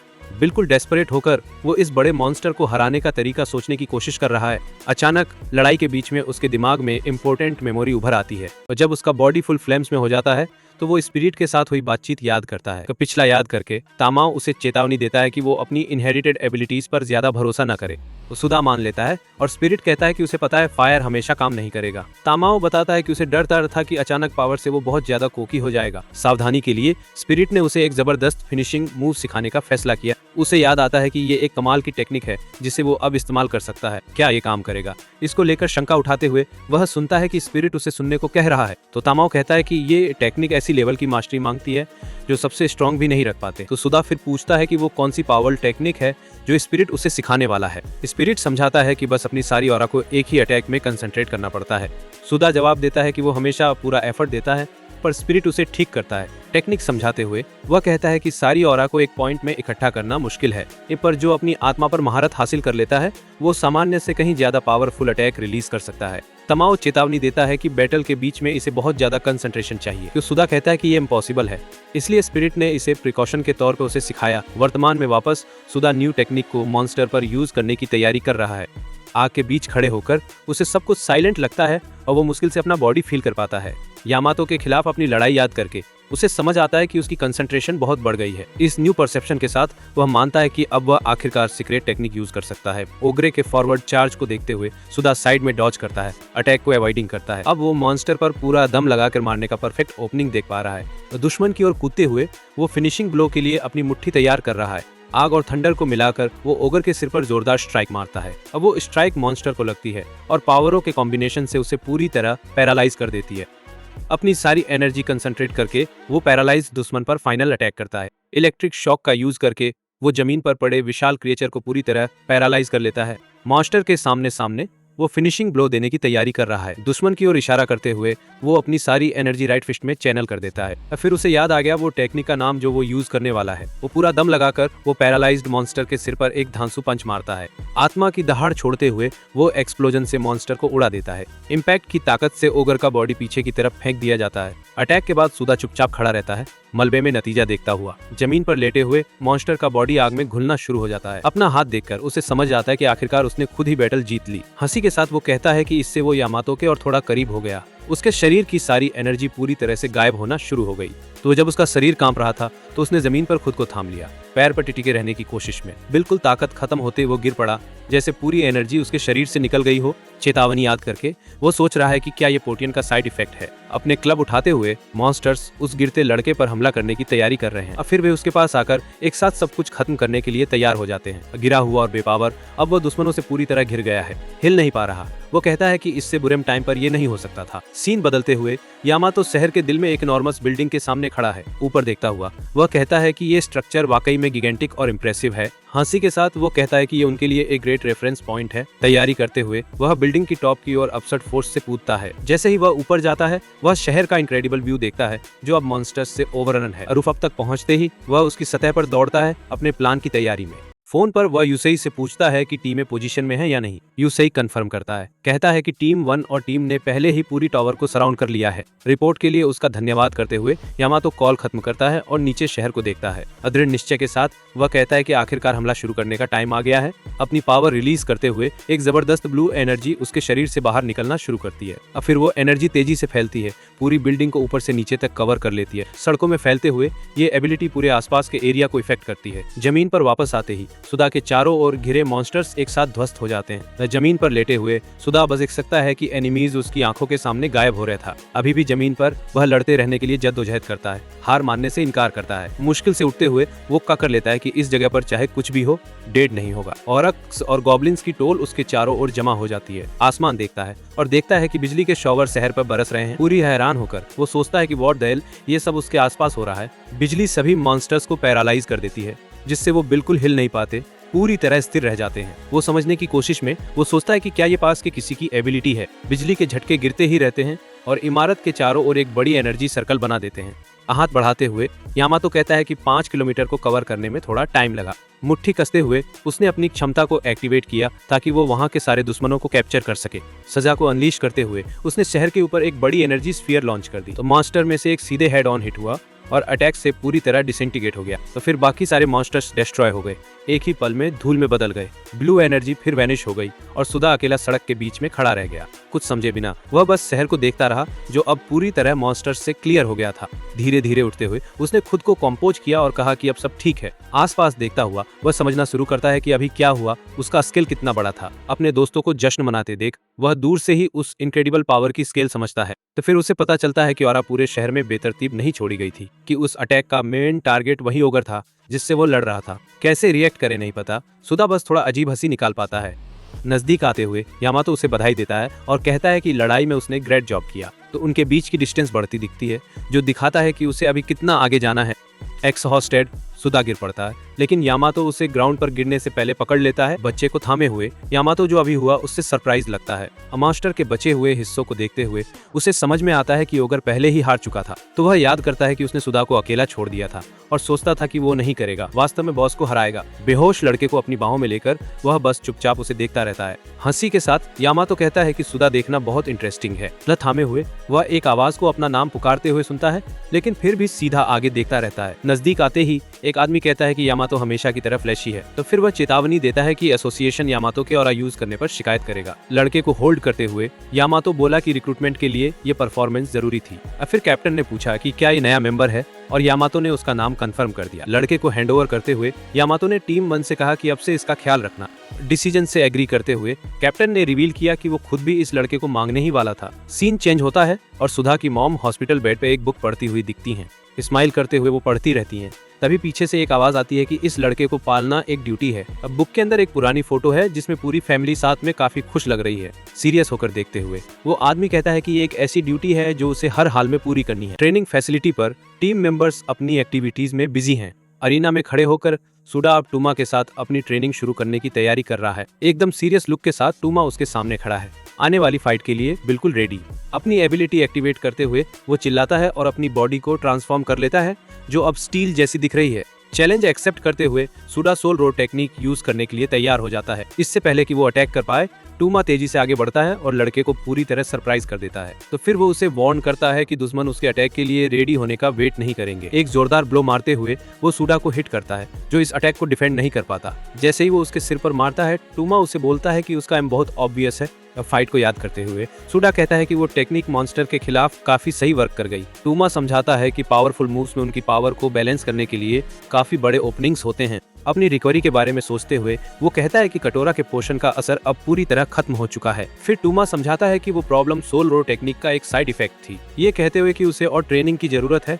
टूमा उसे देखता है और सूडा भी एग्री करता है। अचानक एक आवाज उन्हें इंटरप्ट करती है और पूछती है कि वे किस बारे में बातें कर रहे हैं। अरीना पहुंचते ही कारिन उन्हें बोलती है कि अपनी ट्रेनिंग को थोड़ा और सीरियसली लो। तो वो कौन है ये न जानते हुए सूडा टूमा से पूछता है कि वो बंदी कौन है। तो वो खुद को सवारागी करिन बताती है, जो टीम की फर्स्ट डिवीजन की वाइस कैप्टन है। बहस करते हुए टूमा कहता है कि वो कितनी रूड है और वो उसे एक शर्टलेस हैरासर बुलाती है। सो फाइट देखते हुए सूडा शॉक हो जाता है कि उसकी एज में वो एक वाइस कैप्टन है। उसकी तरफ देखते हुए करिन उसे घूरती है और टूमा उनके बीच में आने की कोशिश करता है। झुककर सूडा इंट्रोडक्शन देता है और बताता है कि उसे डिवीजन में असाइन किया गया है। करिन उसे एक नेपोटिज्म केस बुलाती है, जो लकी था कि उसने एक बॉस को हरा दिया और टीम ज्वाइन कर ली। वो आगे कहती है कि वो यहाँ बस अपने पेरेंट्स के टाइटल की वजह से टिका हुआ है। कि कैप्टन की बातें रिकॉल करते हुए उसे समझ नहीं आ रहा कि उसने ऐसा क्यों बोला। इन कमेंट्स से एनॉयड होकर टूमा उस लड़के को डिफेंड करने की कोशिश करता है, पर वो खुद उसे रोक देता है। तो अपने दोस्त को पीछे होल्ड करते हुए सूडा करिन के कमेंट्स का रिस्पांस देने के लिए रेडी हो जाता है। एकदम कामली वो कहता है कि उसने अभी बोला वो सब एकदम सही है। वो एक्सप्लेन करता है कि वो सिर्फ अपने डैड की वजह से फाइट कर पा रहा है और यामातो को वो काफी अम्यूजिंग लगा था। वो करते हुए वो कहता है कि उसे पता है कि सिर्फ इतना टीम के लिए इनफ नहीं है।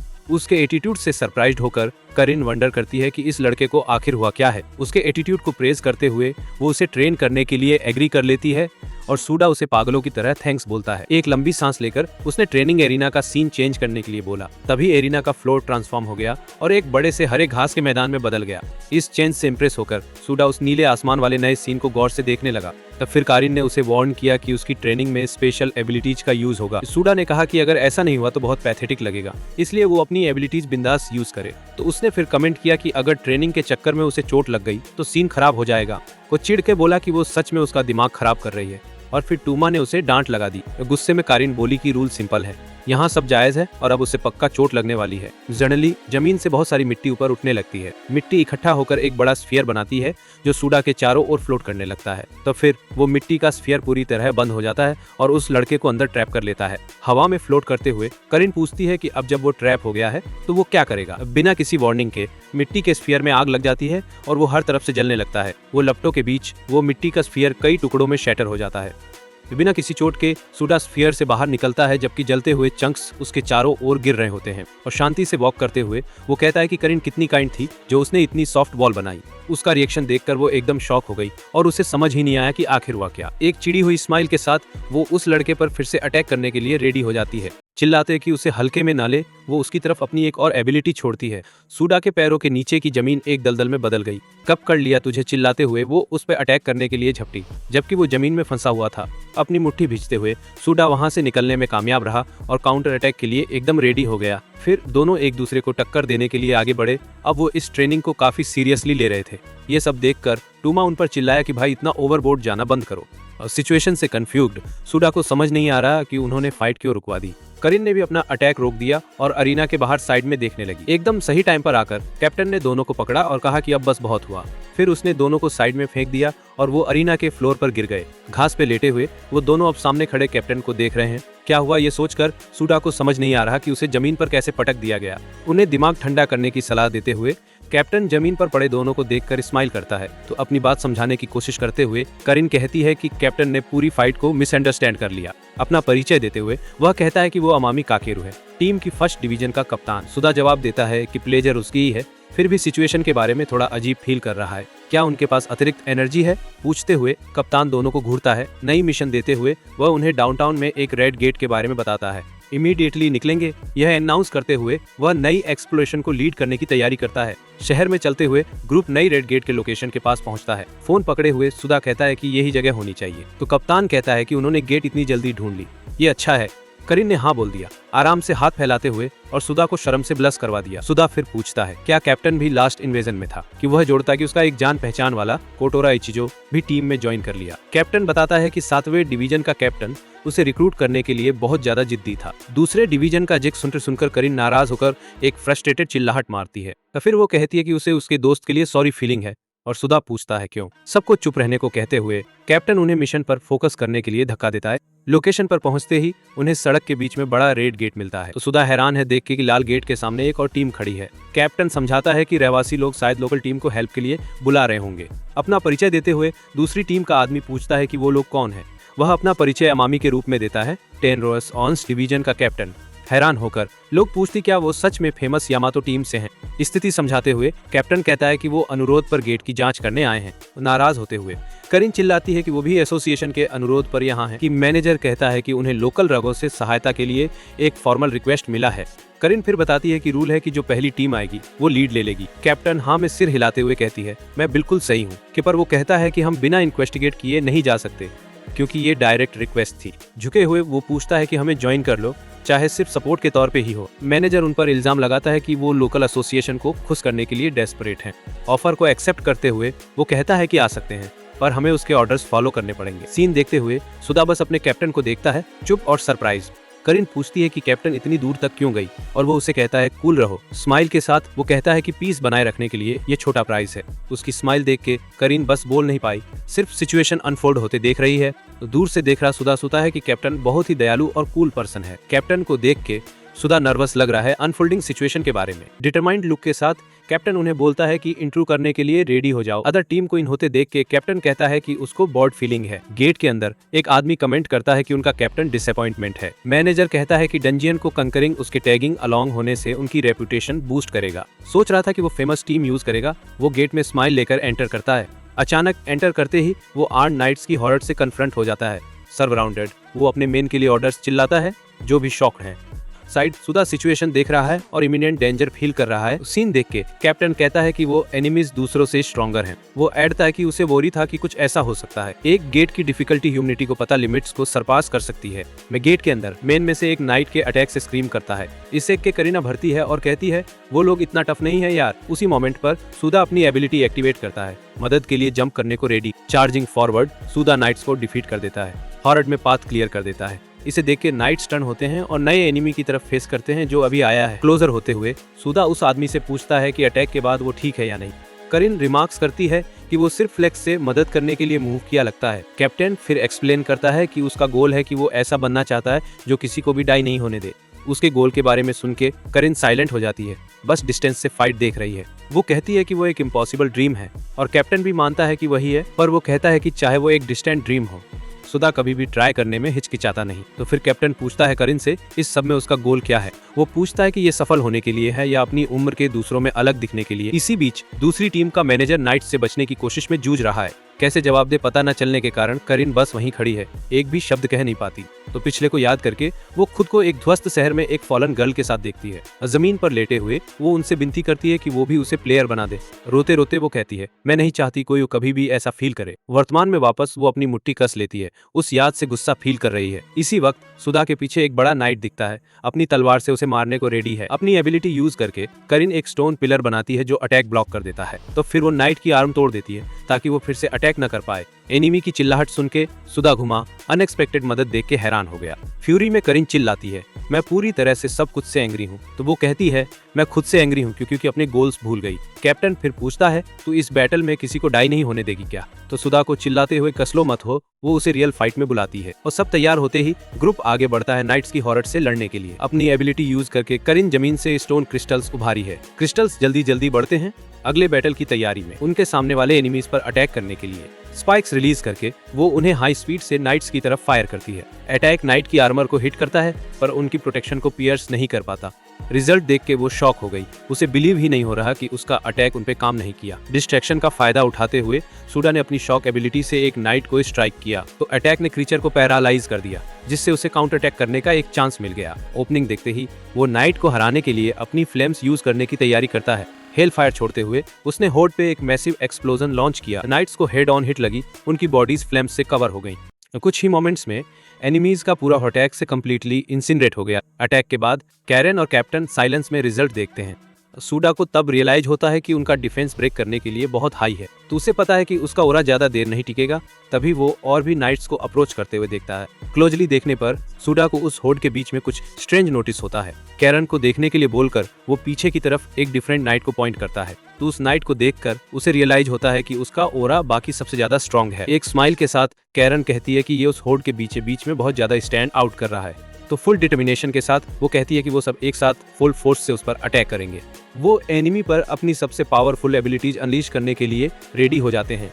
फायर और अर्थ मिला के उन्होंने बॉस की तरफ एक मैसिव अटैक फायर कर दिया। नाइट ने फिर अपनी तलवार उठाई और कंबाइंड अटैक को हाफ काट दिया। अपनी तलवार से उसने खुद को प्रोटेक्ट किया, जबकि उसके गार्ड्स उसके चारों ओर सर्कल में थे। फेल हो गया देख के सुधा और कारेन दोनों एनिमी पावर से स्टन हो गए। अचानक नाइट्स फॉर्मेशन में ऑर्गेनाइज हो गए, बैटल के लिए रेडी।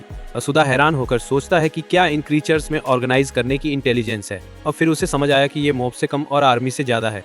ग्राउंड पर गिरा हुआ दूसरी टीम का मैनेजर समझ नहीं पा रहा है क्या हो रहा है। लड़ाई देखता हुआ वो यकीन नहीं हो रहा कि वे अभी भी फाइट कर रहे हैं रनिंग की बजाय, क्योंकि कैप्टन बताता है कि वे फाइट करते हैं क्योंकि उन्हें पता है अगर वे रन करेंगे तो क्या होगा। डिस्परेट होकर वो लोग मैनेजर से रन करने को कहते हैं क्योंकि अकेले जीत नहीं सकते। चिल्लाते हुए मैनेजर उन्हें नहीं रन करने को कहता है और वो लोग हैरान हो जाते हैं। तो फिर वो पूछता है कि अगर यहाँ से फ्ली हो जाएं तो शहर के साथ क्या होगा। डिटर्मिनेशन के साथ वो कहता है कि ये उनका होम टाउन है और इसे प्रोटेक्ट करना जरूरी है। तो वो चिल्लाता है कि अगर वे रन करेंगे तो उनकी फैमिली और फ्रेंड्स ही मरेंगे। वो रिजॉल्व होकर वो फाइट के लिए तैयार हो जाता है। कहता है कि हीरोज को ही फाइट करने वाले एकलौते नहीं होना चाहिए। वो चिल्लाते हुए कहता है कि वो फेमस टीम को कवर देंगे। इसी पर सब मिलके ग्रेट हॉरर ऑफ नाइट्स के खिलाफ लड़ते हैं। अपनी पावर से वो एनिमीज का सामना कर लेते हैं, साइड बाय साइड लड़ते हुए। सीन देखते हुए कैप्टन बस हल्की स्माइल दे देता है। करते हुए करेर सूडा अपनी एबिलिटीज से एनिमीज को लगातार हटाते रहते हैं। हेल्प के साथ भी करेन को समझ आता है कि सिचुएशन अभी भी बहुत कॉम्प्लिकेटेड है। हॉरर देखते हुए वो समझती है कि वो इसे लंबे टाइम तक नहीं रख सकते। एक स्ट्राइक से वो अपनी राह में आए कुछ और नाइट्स को गिरा देती है। सबके पीछे खड़े होते हुए कप्तान अपना ब्लू एनर्जी रिलीज करना शुरू कर देता है। इसी पर करेन घुटनों के बल बैठती है और अपनी एबिलिटी फिर से यूज करने की तैयारी करती है। स्टोन पिलर्स बनाते हुए वो खुद को और बाकी मेंबर्स को उठाती है। सब लोग पिलर्स पर सुरक्षित होकर नाइट्स की रेंज से बाहर हो जाते हैं। पिलर्स एरिया में फैले हुए अगली फेज के लिए ग्रुप्स को अलग कर देते हैं। स्ट्रेटेजी देखते ही सुधा करेन से पूछता है क्या चल रहा है। वो सरप्राइज्ड होते हुए उसे पता चलता है कि कप्तान हॉर्ड के बीच में अकेला है। अपनी एनर्जी रिलीज करके वो अपने ऊपर एक मैसिव फिस्ट ऑफ ऑरा बनाता है। एबिलिटी देख के नाइट्स खुद को ब्रेस कर रहे हैं कमिंग अटैक के लिए। फिस्ट रेडी हो गई। कैप्टन अपनी जायंट स्लेइंग स्किल तैयार कर रहा है। चिल्लाते हुए वो पावरफुल ऑरा एनिमीज की तरफ लॉन्च करता है। फिट फुल फोर्स से नीचे गिरती है। रास्ते में सब नाइट्स को क्रश कर देती है। अटैक देखते हुए करेन बताती है कि ये कैप्टन की एबिलिटी है। बॉस और उसके बचे हुए नाइट्स इस डायरेक्शन को देख रहे हैं। वो कहती है कि वो ऑरा की फिस्ट बनाता है अपने एनिमीज को क्रश करने के लिए। अटैक का फेस करके बॉस नाइट पावर के इमिनेंट इम्पैक्ट के लिए तैयार हो रहा है। एक ही ब्लो से वो सारे दुश्मनों को साफ कर देता है, नाइट्स की भीड़ को नष्ट कर देता है। फिर ऊर्जा के गोले आगे बढ़ते हैं सीधे डंजन बॉस की ओर। अटैक देखते हुए कैरन कहती है कि वो सिंगल पावरफुल ब्लो कितना इनक्रेडिबल वेट वाला है। सुधा भी सीन देख रही है। कैप्टन की स्ट्रेंथ की डिस्प्ले से पूरी तरह स्टंट। कैप्टन को देखते हुए वो कहती है कि कमांडर इन चीफ भी उसे ओवरटेक नहीं कर सकता। तो दूसरी टीम के एक आदमी कहता है कि कैप्टन की पावर इनक्रेडिबल है।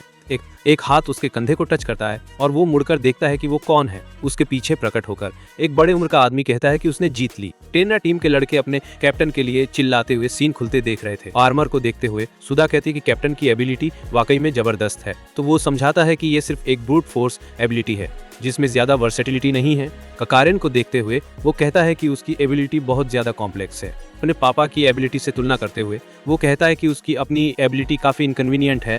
उस जिक्र से हैरान होकर सुधा पूछती है कि क्या कैप्टन को उसके पापा के बारे में पता था। मैनेजर और उसके लड़के झुकते हुए पहले की बुरे बर्ताव के लिए माफी मांगते हैं। और फिर कैप्टन राउंड टेबल के नाइट्स का जिक्र करता है, जिससे सुधा पूरी तरह कंफ्यूज हो जाती है। हैरान होकर वो पूछता है कि नाइट्स कौन है, और करेन बताती है कि उसने क्या कहा। तो वो कहती है कि ये जापान में बनी पहली टीम थी। यहाँ तक कि एसोसिएशन के बनने से पहले ही वर्तमान टीम सिस्टम उस ग्रुप की एक्टिविटीज पर बेस करके बनाया गया था। तो उस टीम के कई मेंबर्स एसोसिएशन के एग्जीक्यूटिव्स बन गए ताकि अपना नॉलेज पास कर सके। वो आगे कहती है कि कुछ एक्सेप्शन थे, जैसे कैप्टन और उसके पापा। कि कैप्टन बताता है कि सुधा के पापा टीम छोड़ने के बाद एक मर्सेनरी बन गए। हैरान सुधा पूछता है कि क्या कैप्टन और उसके पापा एक ही टीम में थे। हंसते हुए वह कहता है कि सुधा के पापा उसके मास्टर और बेनिफैक्टर थे। सीन बदलता है और हम डाउनटाउन में बड़े प्लेयर एसोसिएशन की बिल्डिंग देखते हैं। अपने ऑफिस में एसोसिएशन के प्रेसिडेंट को पता चलता है कि केइचिरो का बेटा जुड़ गया है। सिगार निकालते हुए वो कहता है कि उसे सिचुएशन समझ आ गई है और वो डिसीजन लेगा। फिर वह ऐलान करता है कि वो लड़के की कैटाकॉम्स में इलीगल एंट्री को इग्नोर करेगा। सोफा पर बैठते हुए यामातो उसका थैंक्स करता है और यूसे भी फॉर्मल ग्रेटिट्यूड में झुकता है। नाराज होकर प्रेसिडेंट यामातो को उसकी स्लॉपी और इरिवेरेंट एटीट्यूड के लिए चिल्लाता है। यूसे माफी मांगता है और कहता है कि वो और कैप्टन उससे बात करेंगे। प्रेसिडेंट उससे चिल्लाता है, कहता है कि दूसरों के सामने कंडेसेंडिंग मत बन। वो बताते हैं कि प्रेसिडेंट के रूप में वो पर्सनल फीलिंग्स के हिसाब से एक्शन नहीं ले सकते। उनकी ओर देखते हुए वो चेतावनी देते हैं कि दोनों लोग उस पोजीशन की ओर बढ़ना शुरू कर रहे हैं। सिगार थामे हुए वो कहते हैं कि उनकी टीम ने अपनी स्टेटस स्ट्रेंथ पर बनाई है। और सिर नीचे करके यामातो को बताया जाता है कि उसे अपनी पोजीशन का वेट समझना चाहिए। प्रेसिडेंट कहते हैं कि उन्हें पता है यामातो का एटीट्यूड एरोगेंट और ओवरबियरिंग है। लेकिन यामातो जवाब देते हैं कि उन्होंने कभी भी पावर वाले की रिस्पॉन्सिबिलिटीज नहीं भूली। वो अपनी आरा से घिरे हुए वो कहते हैं कि रेकलेस होने की बात में वो 2 बार नहीं सोचते। और फिर वो प्रेसिडेंट को कहते हैं कि शिकायत करने वाले लोगों को एक मैसेज दे दो। डिफिएंट लुक के साथ वो कहते हैं अगर उनके पास कोई कंप्लेन है तो सीधे अपने फेस पे बोलो। सिचुएशन देखते हुए प्रेसिडेंट बस अपनी सिगार पकड़ता है और एक ड्रैग लेता है। सिचुएशन पर हंसते हुए वो कहता है कि यामातो पूछ रहा है कि वो सही है या गलत। तो वो याद करता है कि जब पहली बार मिले थे यामातो ने वही कहा था। पिछले टाइम को याद करके वो यामातो के बालों को रफल कर देता है और यामातो कहता है कि हम साथ में बड़े हुए। तो वो याद करता है कि यामातो अपने बैग में छुपा था ताकि प्लेयर बनने की कोशिश कर सके।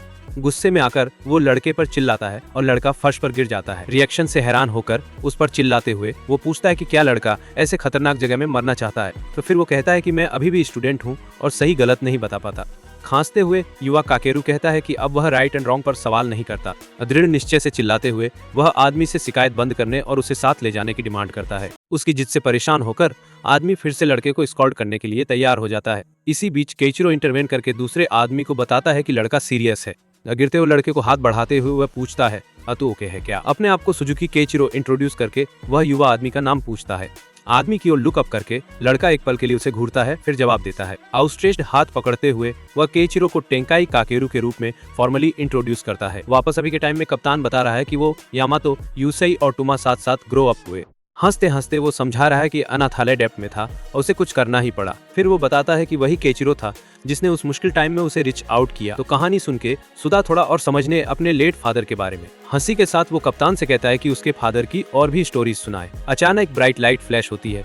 उनकी बातचीत में इंटरप्ट करके कप्तान को झटका देती है। ब्लाइंडेड होते हुए वे उस इंटेंस ग्लेयर से बचने की कोशिश करते हैं जो कहीं से अचानक आया। क्या हुआ समझ नहीं आ रहा। सुधा बस वहीं खड़ा है, सिचुएशन से कंफ्यूज्ड। वो गेट देखते ही सोच रहा है कि क्या ये कैटाकॉम्स के अंदर वाला गेट है। करीन सावरागी बोलती है मैंने कभी ऐसा कुछ नहीं देखा और सुधा कप्तान से क्वेश्चन मारता है। टेंशन वाला एक्सप्रेशन लेकर सुधा बेचैन होकर उसके जवाब का इंतजार करता है। इसी अमामी काकेरू चुपचाप रहता है, बस सामने वाला सीन देख रहा है। फ्लैशबैक में उसे याद आता है कि उसने कैटाकॉम्स में गेट देखा था। याद में केइचिरो सुजुकी कह रहा था कि उन्हें तुरंत एरिया इंस्पेक्ट करना चाहिए। याद में दिखता है एक पर्सन डार्क ग्राउंड पर गिरा हुआ और बहुत इंजर्ड। या फिर वो देखता है एक मैन जो इंजर्ड पर्सन का बॉडी पकड़ रहा है। वर्तमान में करीन कप्तान को चिल्लाकर अटेंशन पाने की कोशिश करती है। मुट्ठी कसके अमामी ने फैसला किया कि वो गेट को अकेले इंस्पेक्ट करेगा। फिर वो सुधा और करीन को बाहर निकलने और रीइंफोर्समेंट बुलाने का ऑर्डर देता है। अमामी समझाता है कि सिचुएशन अजीब है और गेट को तुरंत इंस्पेक्ट करना जरूरी है। पर करीन मना कर देती, कहती है कि वो बस रन नहीं कर सकती और उसे अबेंडन नहीं कर सकती। और गेट के सामने स्पिरिट तामाओ सडनली उनके सामने आ जाती है। वो जोर देती है कि अब वो बच्ची नहीं रही और उसके साइड में फाइट करना चाहती है। अमामी फिर उसके सामने खड़ा हो जाता है, वार्निंग देते हुए कि जो इंतजार कर रहा है वो डेंजरस है। स्थिति से कंफ्यूज होते हुए सुधा पूछता है कि वो इसका क्या मतलब था। उसी वक्त निशिना मसातोशी प्रकट होते हैं और कहते हैं कि वे रीइंफोर्समेंट्स बुलाएंगे। उसके सिर पर हाथ रखकर वो कहते हैं कि वहाँ उनका और कोई काम नहीं रहेगा। तो वे समझाते हैं कि सुधा और करीन अलग हैं क्योंकि उनके पास प्रूवन स्किल्स हैं। अब फिर वह पूछते हैं कि क्या अपने सबऑर्डिनेट्स में भरोसा करना उन्हें प्रोटेक्ट करने जितना ही इम्पोर्टेंट नहीं है। एक पल सोचने के बाद अमामी सहमत होती है कि निशिना राइट हो सकते हैं। फैसला देखते ही सुधा और करीम मिशन में मदद करने के मौके को सेलिब्रेट करते हैं। निशिना को थैंक्स कहकर सुधा मैनेजर की ओर मुड़ता है तो थोड़ा सा शर्माते हुए सुधा ने उससे प्लीज करके कहा कि इसे ज्यादा मत बताओ। हाथ मिलाते हुए उसने वादा किया कि अमामी की बचाई हुई जिंदगी को बर्बाद नहीं करेगा। निशिना और उसके मेन गुड बाय कहते हुए हाथ हिलाते हुए एरिया से बाहर निकल गए। पीछे मुड़ते हुए सुधा ने अपने कैप्टन को फेयरवेल जेस्चर दिया। अचानक एक डार्क वॉइस चिल्लाया और तामाओ प्रकट हुई। लड़के को हैरान कर दिया कि तामाओ ने उसे चेतावनी दी कि जो आ रहा है एक पॉइंट है जो उसकी डेस्टिनी बदल देगा। समझ न पाकर सुधा ने पूछा कि इसका मतलब क्या है, पर तामाओ जवाब नहीं दे सकी। तो सुधा ने कहा कि उसे समझ नहीं आया और तामाओ ने समझाया कि वो सिर्फ यहीं तक ही जा सकती है। एक वार्निंग है कि उसे करना पड़ेगा। इसे अकेले करने के लिए स्पिरिट उससे बुला रहा है। गेट के पास करीन पूछती है कि सुधा के साथ कुछ गड़बड़ तो नहीं। माफी मांगते हुए सुधा उनकी ओर दौड़ता है और कहता है कि मैं आ रहा हूँ। तो फिर वो अपने बगल में तैरते हुए फायर स्पिरिट तामाओ को देखता है। सुधा कहता है कि उसके कंपेनियंस के साथ सब ठीक रहेगा। वो गेट की ओर दौड़ते हुए वह आखिरकार अमामी और करीन के साथ जुड़ जाता है। अकेले तामाओ आखिरी वार्निंग देती है, उसे बताती है कि कोई भी गलती मत करना। उसकी आखिरी वार्निंग ये है कि चाहे वो कौन सी ट्रुथ डिस्कवर करे कोई फर्क नहीं पड़ता। बदलते हुए निशिना ने सोचा कि अब एसोसिएशन से कांटेक्ट करने का टाइम आ गया है। निशिना और उसके बंदे एक्टिवेटेड मशीन को देख के हैरान हो गए। तो फिर वो उन्हें बोलता है कि हार मत मानो क्योंकि हमेशा और भी चांसेस मिलते रहते हैं। उसके बंदे चिल्लाते कि हम अपनी टीम को ऐसा बनाएंगे कि कभी भी हार ना हो। प्रत्याशित रूप से दोनों बंदे एक अटैक से हिट होकर गिर पड़े, चोटिल हो गए। जैसे ही दोनों बॉडीज गिरती हैं, निशिना बस चुपचाप सीन को देखता रहता है। पूरी तरह कंफ्यूज होकर निशिना समझने की कोशिश करता है कि अभी क्या हुआ। फिर उसकी आंखें फटी की फटी रह जाती हैं जैसे ही उसे अपनी तरफ आती हुई किसी की प्रेजेंस फील होती है। उसके सामने एक मिस्टीरियस बंदा आता है और बोलता है कि वो उसके रास्ते में आ रहा है। चिढ़कर निशिना तुरंत चिल्लाता है और पूछता है कि वो आखिर खुद को समझता क्या है। स्माइल करते हुए वो बंदा रिप्लाई देता है कि इससे कोई फर्क नहीं पड़ता कि वहाँ कौन से ह्यूमंस हैं। फिर वो एक शार्प दांतों वाली ग्रिन देता है और सीधे निशिना को घूरने लगता है। बिना किसी हेजिटेशन के निशिना अपनी टेक्निक एक्टिवेट करता है और अटैक के लिए कई सारे क्लोन्स बना लेता है। वो अपनी स्किल रेडी करता है जिसमें मल्टीपल स्ट्राइक्स होते हैं और थोड़ा टाइम लगता है। उसे मर जाने के लिए चिल्लाते हुए निशिना और उसके क्लोन्स एक साथ चार्ज करते हैं, पर वो अपोनेंट एकदम स्टिल रहते हैं, होने वाले अटैक के सामने बिल्कुल मोशनलेस। अचानक निशिना के सारे क्लोन्स को बस एक ही हिट में ढेर कर दिया गया। खून बहते हुए उसे रियलाइज होता है कि ये बिना किसी मूवमेंट वाला एरिया ऑफ इफेक्ट अटैक था। और घुटनों के बल गिरते हुए निशिना उसे घूरता है और समझ जाता है कि वो एक असली मॉन्स्टर है। तो एक विक्टोरियस स्माइल के साथ वो मिस्टीरियस आदमी वहीं खड़ा होकर रिजल्ट देखता रहता है। जमीन पर पड़ी बॉडीज से बहुत सारा खून ऊपर की तरफ उठने लगता है। तो पूरी तरह डिफीट होकर निशिना आदमी जख्मी हालत में मोशनलेस होकर जमीन पर पड़े हैं। तो वहीं लेटे हुए निशिना अपने अपोनेंट को एकदम खौफ वाली एक्सप्रेशन के साथ देखता है। अपने साथियों तक पहुंचने की कोशिश में वो कमजोरी और डेस्पिरेशन के साथ हाथ आगे बढ़ाता है। और फिर वह आदमी कहता है कि उसकी बोरिंग आत्मा आखिरकार काम की हो जाएगी। और फिर वह जोड़ता है कि यह जगह के लिए बढ़िया फर्टिलाइजर बन जाएगा। कटाकॉम्स पर आशीर्वाद देते हुए वह मुड़ता है और लाशों से दूर चल देता है। तो गुफा में प्रवेश करते हुए सुधा की टीम चुप्पी वाले इस जगह में सावधानी से आगे बढ़ती है। कारेन चुप्पी पर टिप्पणी करती है और अमामी कहती है कि दुश्मन का कोई निशान नहीं दिख रहा, तो उन्हें सतर्क रहने को कहते हुए अमामी बताती है कि वह आगे स्काउट करने जा रहा है। फिर कारेन सुधा की ओर मुड़कर पूछती है क्या उसे कैप्टन अजीब नहीं लगता। ध्यान भटक जाने पर सुधा माफी मांगता है और कहता है कि उसने उसकी बात पर ध्यान नहीं दिया। फिर वो पूछती है कि वो किस चीज में डिस्ट्रैक्टेड था, जबकि वहाँ कुछ भी नहीं है। अपनी आंख एक्टिवेट होने के साथ सुधा अचानक उन्हें चेतावनी देता है कि वो लोग पहले ही यहाँ पहुँच चुके हैं। अब फिर वो रिवील करता है कि उस जगह में उनके चारों ओर ढेर सारे स्पिरिट्स हैं। हैरान होकर करेन पूछती है कि क्या वो जगह भूतों से भरी है, और वो कंफर्म करता है। और फिर वो सवाल करती है कि क्या वो पूरे टाइम उन्हें देख रहा था। तो कंफर्म करते हुए सुधा कहता है कि उसने पिछले एरिया में भी स्पिरिट्स देखे थे। वो याद करता है कि मानव रूप में आत्माओं को देखना सिर्फ कैटाकॉम्स में ही होता है। सोचते समझते वो सोचता है कि क्या वहाँ ऐसा होने का कोई स्पेसिफिक रीजन है। अचानक नीला स्पिरिट उसकी तरफ मुड़ता है और एक जेस्चर करता है हेलो कहते हुए। स्पिरिट सुधा और करेन को चौंका देता है और वे पैनिक हो जाते हैं। सुधा माफी मांगता है बताते हुए कि एक सोल अभी अभी सीधे उससे बात कर रहा था। डराने के लिए माफी मांगते हुए स्पिरिट अपना परिचय उत्सुगी के रूप में देता है। वो समझाता है कि कप्तान के साथ उनके झगड़े के बाद उसे चिंता हुई और उसने उनका पीछा किया। झगड़ा याद करके सुधा फिर से वो सीन देखता है जहां कप्तान उन्हें बैक ऑफ करने को कहता है। उत्सुगी फिर कहता है कि वही बात उसके और उसके कॉमरेड्स के साथ पहले भी हुई थी। उसके दोस्त उसे वो जगह छोड़ने और बैकअप कॉल करने को कहते हैं, पर वो बताता है कि मदद टाइम पर नहीं आई और उसके कॉम्पेनियंस खो गए। पछताते हुए वो कहता है कि उसे उनके साथ फाइट करते रहना चाहिए था। सुधा कहानी खत्म करता है बताते हुए कि स्पिरिट को अपने डिसीजन पर पछतावा है। कि उस वक्त करेन सुधा की ओर टर्न करके पूछती है कि क्या वो कुछ कर सकता है। तो वो पूछती है कि क्या वो स्पिरिट को आखिरकार इसमें रेस्ट करने में मदद कर सकता है, समझाते हुए कि उसे पता है कैसा फील होता है। करेन कहती है कि उसे ऐसे छोड़ना बुरा लग रहा है। स्पिरिट की ओर टर्न करते हुए सुधा पूछता है कि क्या उसके पास कोई फाइनल पछतावा है। उत्सुगी जवाब देता है कि वो सिर्फ एक बार अपनी एबिलिटी को बैटल में यूजफुल देखना चाहता था। एबिलिटी क्या है पूछते हुए सुधा को पता चलता है कि इसे शेयर्ड विजन कहा जाता है और सुधा करेन को बताता है कि ये यूजर को अपनी विजन फील्ड दूसरों के साथ शेयर करने देता है। इसे लेकर सोचते हुए करेन कहती है कि ये कम्युनिकेशन के लिए बढ़िया है, सीधे लड़ाई के लिए नहीं। और फिर सुधा खुद से ही बात करने लगता है जिससे उसका पार्टनर ध्यान देता है। रोकने को कहते हुए करेन कहती है कि ये कंफ्यूजिंग है और वो माफी मांगता है। तो फिर वो समझाता है कि वो बस उस एबिलिटी को यूज करने का सिमुलेशन कर रहा था जो उसने देखा था। उसके शब्दों से हैरान होकर करेन पूछती है कि क्या उसे सच में लगा कि एबिलिटी बढ़िया है। बड़ी मुस्कान के साथ सुधा पुष्टि करता है कि हाँ, उसने ऐसा ही सोचा, जिससे स्पिरिट उत्सुगी हैरान हो जाता है। नया सीन कट होते ही अमामी काकेरो को अपने रास्ते में एक बड़ी गोल्डन गेट दिखती है। मुट्ठी कसते हुए उसे समझ आता है कि स्थिति बिल्कुल अपने पुराने टाइम की जैसी है। इसका मतलब है पीछे से एक एनिमी आ रहा है अटैक करने को रेडी। शंका पक्की होते ही अमामी मुड़ता है और एक गेट गार्डियन देखता है। तेज मूव से वह अपने वेपन से गार्डियन की तलवार को ब्लॉक कर लेता है, पर वो शॉक हो जाता है जब देखता है कि अटैक ने एनिमी को कुछ नहीं पहुंचाया। अब फिर वो जंप मारता है और एक पावरफुल किक लगाकर गार्डियन को ग्राउंड पर धकेल देता है। फोकस नजर से अमामी उस एनिमी को घूरता है जिसे अभी अभी उसने ग्राउंड पर गिरा दिया। अपनी टेक्निक सेट करते हुए अमामी काकेरो छोटे की बड़ी हथेली को दुश्मन पे यूज करता है। धक्कों की बौछार के साथ वो गेट गार्डियन पे लगातार अटैक करता रहता है। तो देखते ही कि काम नहीं कर रहा, उसे पता चलता है कि आर्मर और भी टफ है। अटैक सीधे टारगेट पे लगते हैं पर सामने वाले को कोई दिखने वाला डैमेज नहीं होता। तो वो समझता है कि जीत सिर्फ किसी और टेक्निक से ही होगी। पर उसे चार्ज होने में टाइम लगता है। इसी बीच कप्तान को अपने साथियों की तेज आवाज़ें सुनाई देती हैं जो जल्दी जल्दी आ रहे हैं। तो पीछे मुड़ते ही वो सुडा और करेन को मुश्किल लड़ाई में हेल्प के लिए आते देखता है। अब फिर सुडा कहता है कि वो फाइट लेगा और उस क्रीचर को डिफीट कर देगा। अमामी कहता है कि दुश्मन स्ट्रांग है, पर सुदा बस उसे कोऑपरेट करने को कहता है। कॉन्फिडेंट स्माइल के साथ सुदा उन्हें सब कुछ अपने ऊपर छोड़ने को कहता है। उनके सामने इम्पोजिंग गेट गार्डियन कॉम्बैट के लिए तैयार हो रहा है। फिर सुदा डिक्लेयर करता है कि वो उस क्रिएचर को 1 मिनट से भी कम में डिफीट कर देगा। तो उनकी ऑडेसिटी देखते ही अमामी काकेरो चिल्लाता है कि ये पूरी तरह से रेकलेस है। फिर वो उन्हें वार्न कर देता है कि क्रिएचर पिछले बॉस से भी स्ट्रॉन्गर है। तो सिचुएशन एक्सप्लेन करते हुए सुदा कहता है कि उसे समझ है कि कैप्टन उनके लिए रूल्स तोड़ रहा है। तो पर वो आर्ग्यू करता है कि अगर वो हमेशा प्रोटेक्टेड रहेंगे तो कभी स्ट्रांग नहीं बन पाएंगे। तो वो वर्ड्स अमामी को रिमाइंड कर देते हैं कि उसने भी एक टाइम सबसे स्ट्रॉन्गेस्ट बनना चाहा था। एक क्विक फ्लैशबैक में वो याद करता है कि उसने चिल्लाते हुए कहा था कि उसे हमेशा प्रोटेक्टेड रहना नफरत है। करण फिर एग्री कर लेती है, कहती है कि अब हमें खुद ही लड़ना पड़ेगा। ये प्लीडिंग करते हुए वो इंसिस्ट करती है कि कैप्टन उन्हें सेल्फ लड़ने दे। रिलेंटली अमामी एग्री कर देता है, पर वार्न करता है कि अगर बैटल डेंजरस हो जाए तो बैक ऑफ हो जाओ। कैप्टन को थैंक्स कहते हुए करण बैटल की तरफ टर्न करती है, जबकि वो उन्हें वॉच कर रहा है। एक शाउट के साथ करण सुदा को कॉल करती है और दोनों चार्ज होकर कॉम्बैट में कूद पड़ते हैं। दूर से अमामी बस देख रहा है कि दोनों ग्रेट बैटल की तैयारी कर रहे हैं। अपना फिस्ट कसके वो सोचता है कि इस पे खुश होने का कोई राइट नहीं है। तो वो सोचता है कि कैसे उसने केइचिरो की खुशी चुरा ली जो उसे ग्रो होते देखता था।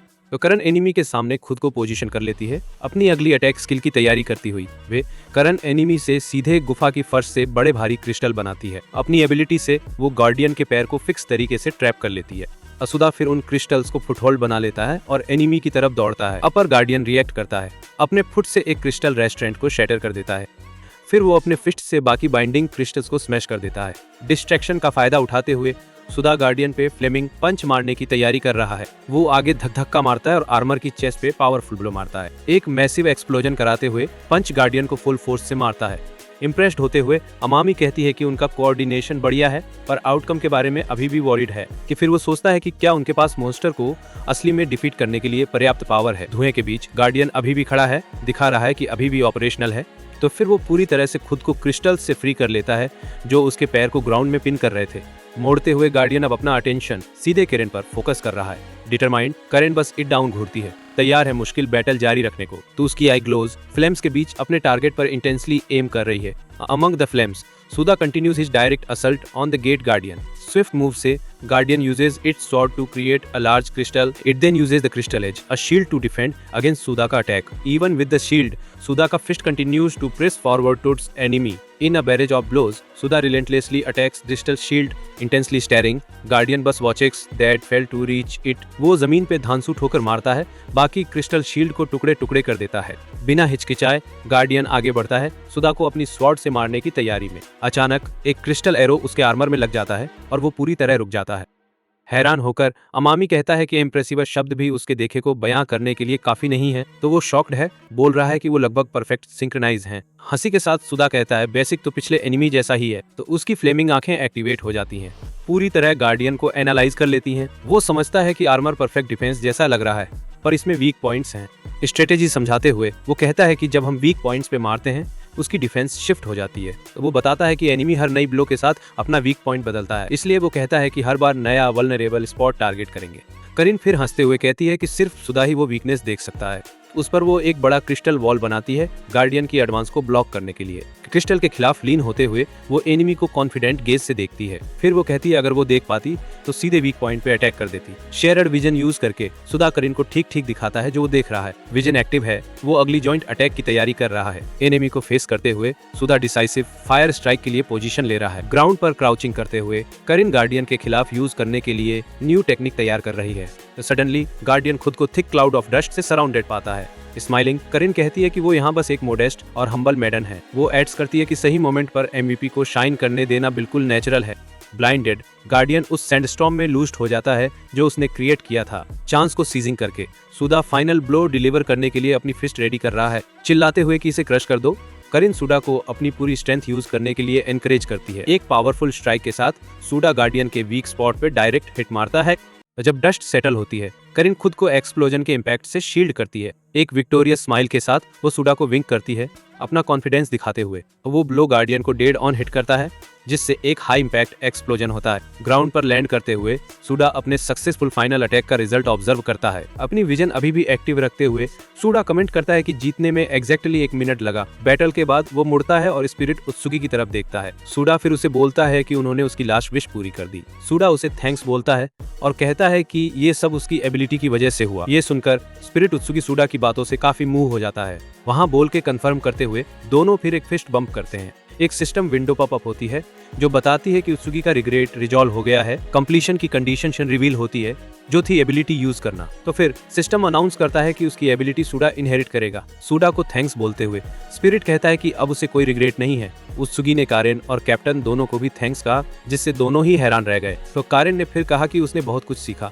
भले ही उसे स्किल यूज करना मुश्किल लगा। सुडा मुस्कुराते हुए बोला, अंत में मिलके उसे बहुत खुशी हुई। ऊपर उत्सुकी ने उन्हें एक आखिरी वार्निंग दी, बहुत सावधान रहना। कि उसने बताया कि जब से वो उस अजीब गेट में गया है तब से उसे बुरा फीलिंग आया है। स्पिरिट ने खुलासा किया कि उसे ऐसा लग रहा था जैसे धीरे धीरे वो खुद को खो रहा है। उसने कहा कि अगर वो और रुकता तो बाकी स्पिरिट्स जैसा ही बन जाता। अलविदा की लहराते हुए उसने कहा सावधान रहना और फिर धीरे धीरे गायब होना शुरू कर दिया। जैसे स्पिरिट गायब हो गया, सुदकरण और अमामी बस चुपचाप देख रहे थे। उसके शब्दों पे रिफ्लेक्ट करते हुए सुधा समझने की कोशिश कर रहा है कि ब्रो असल में क्या मतलब था। कि फिर वो सोच रहा है कि क्या ये तमाव के फॉलो न करने से है। शिकायत करते हुए करण कहती है कि उसने उन्हें कुछ बहुत सिनिस्टर लास्ट वर्ड्स छोड़ कर गया। फिर पूछती है, सुधा डर नहीं रहा क्या और बैक नहीं जाना चाहता?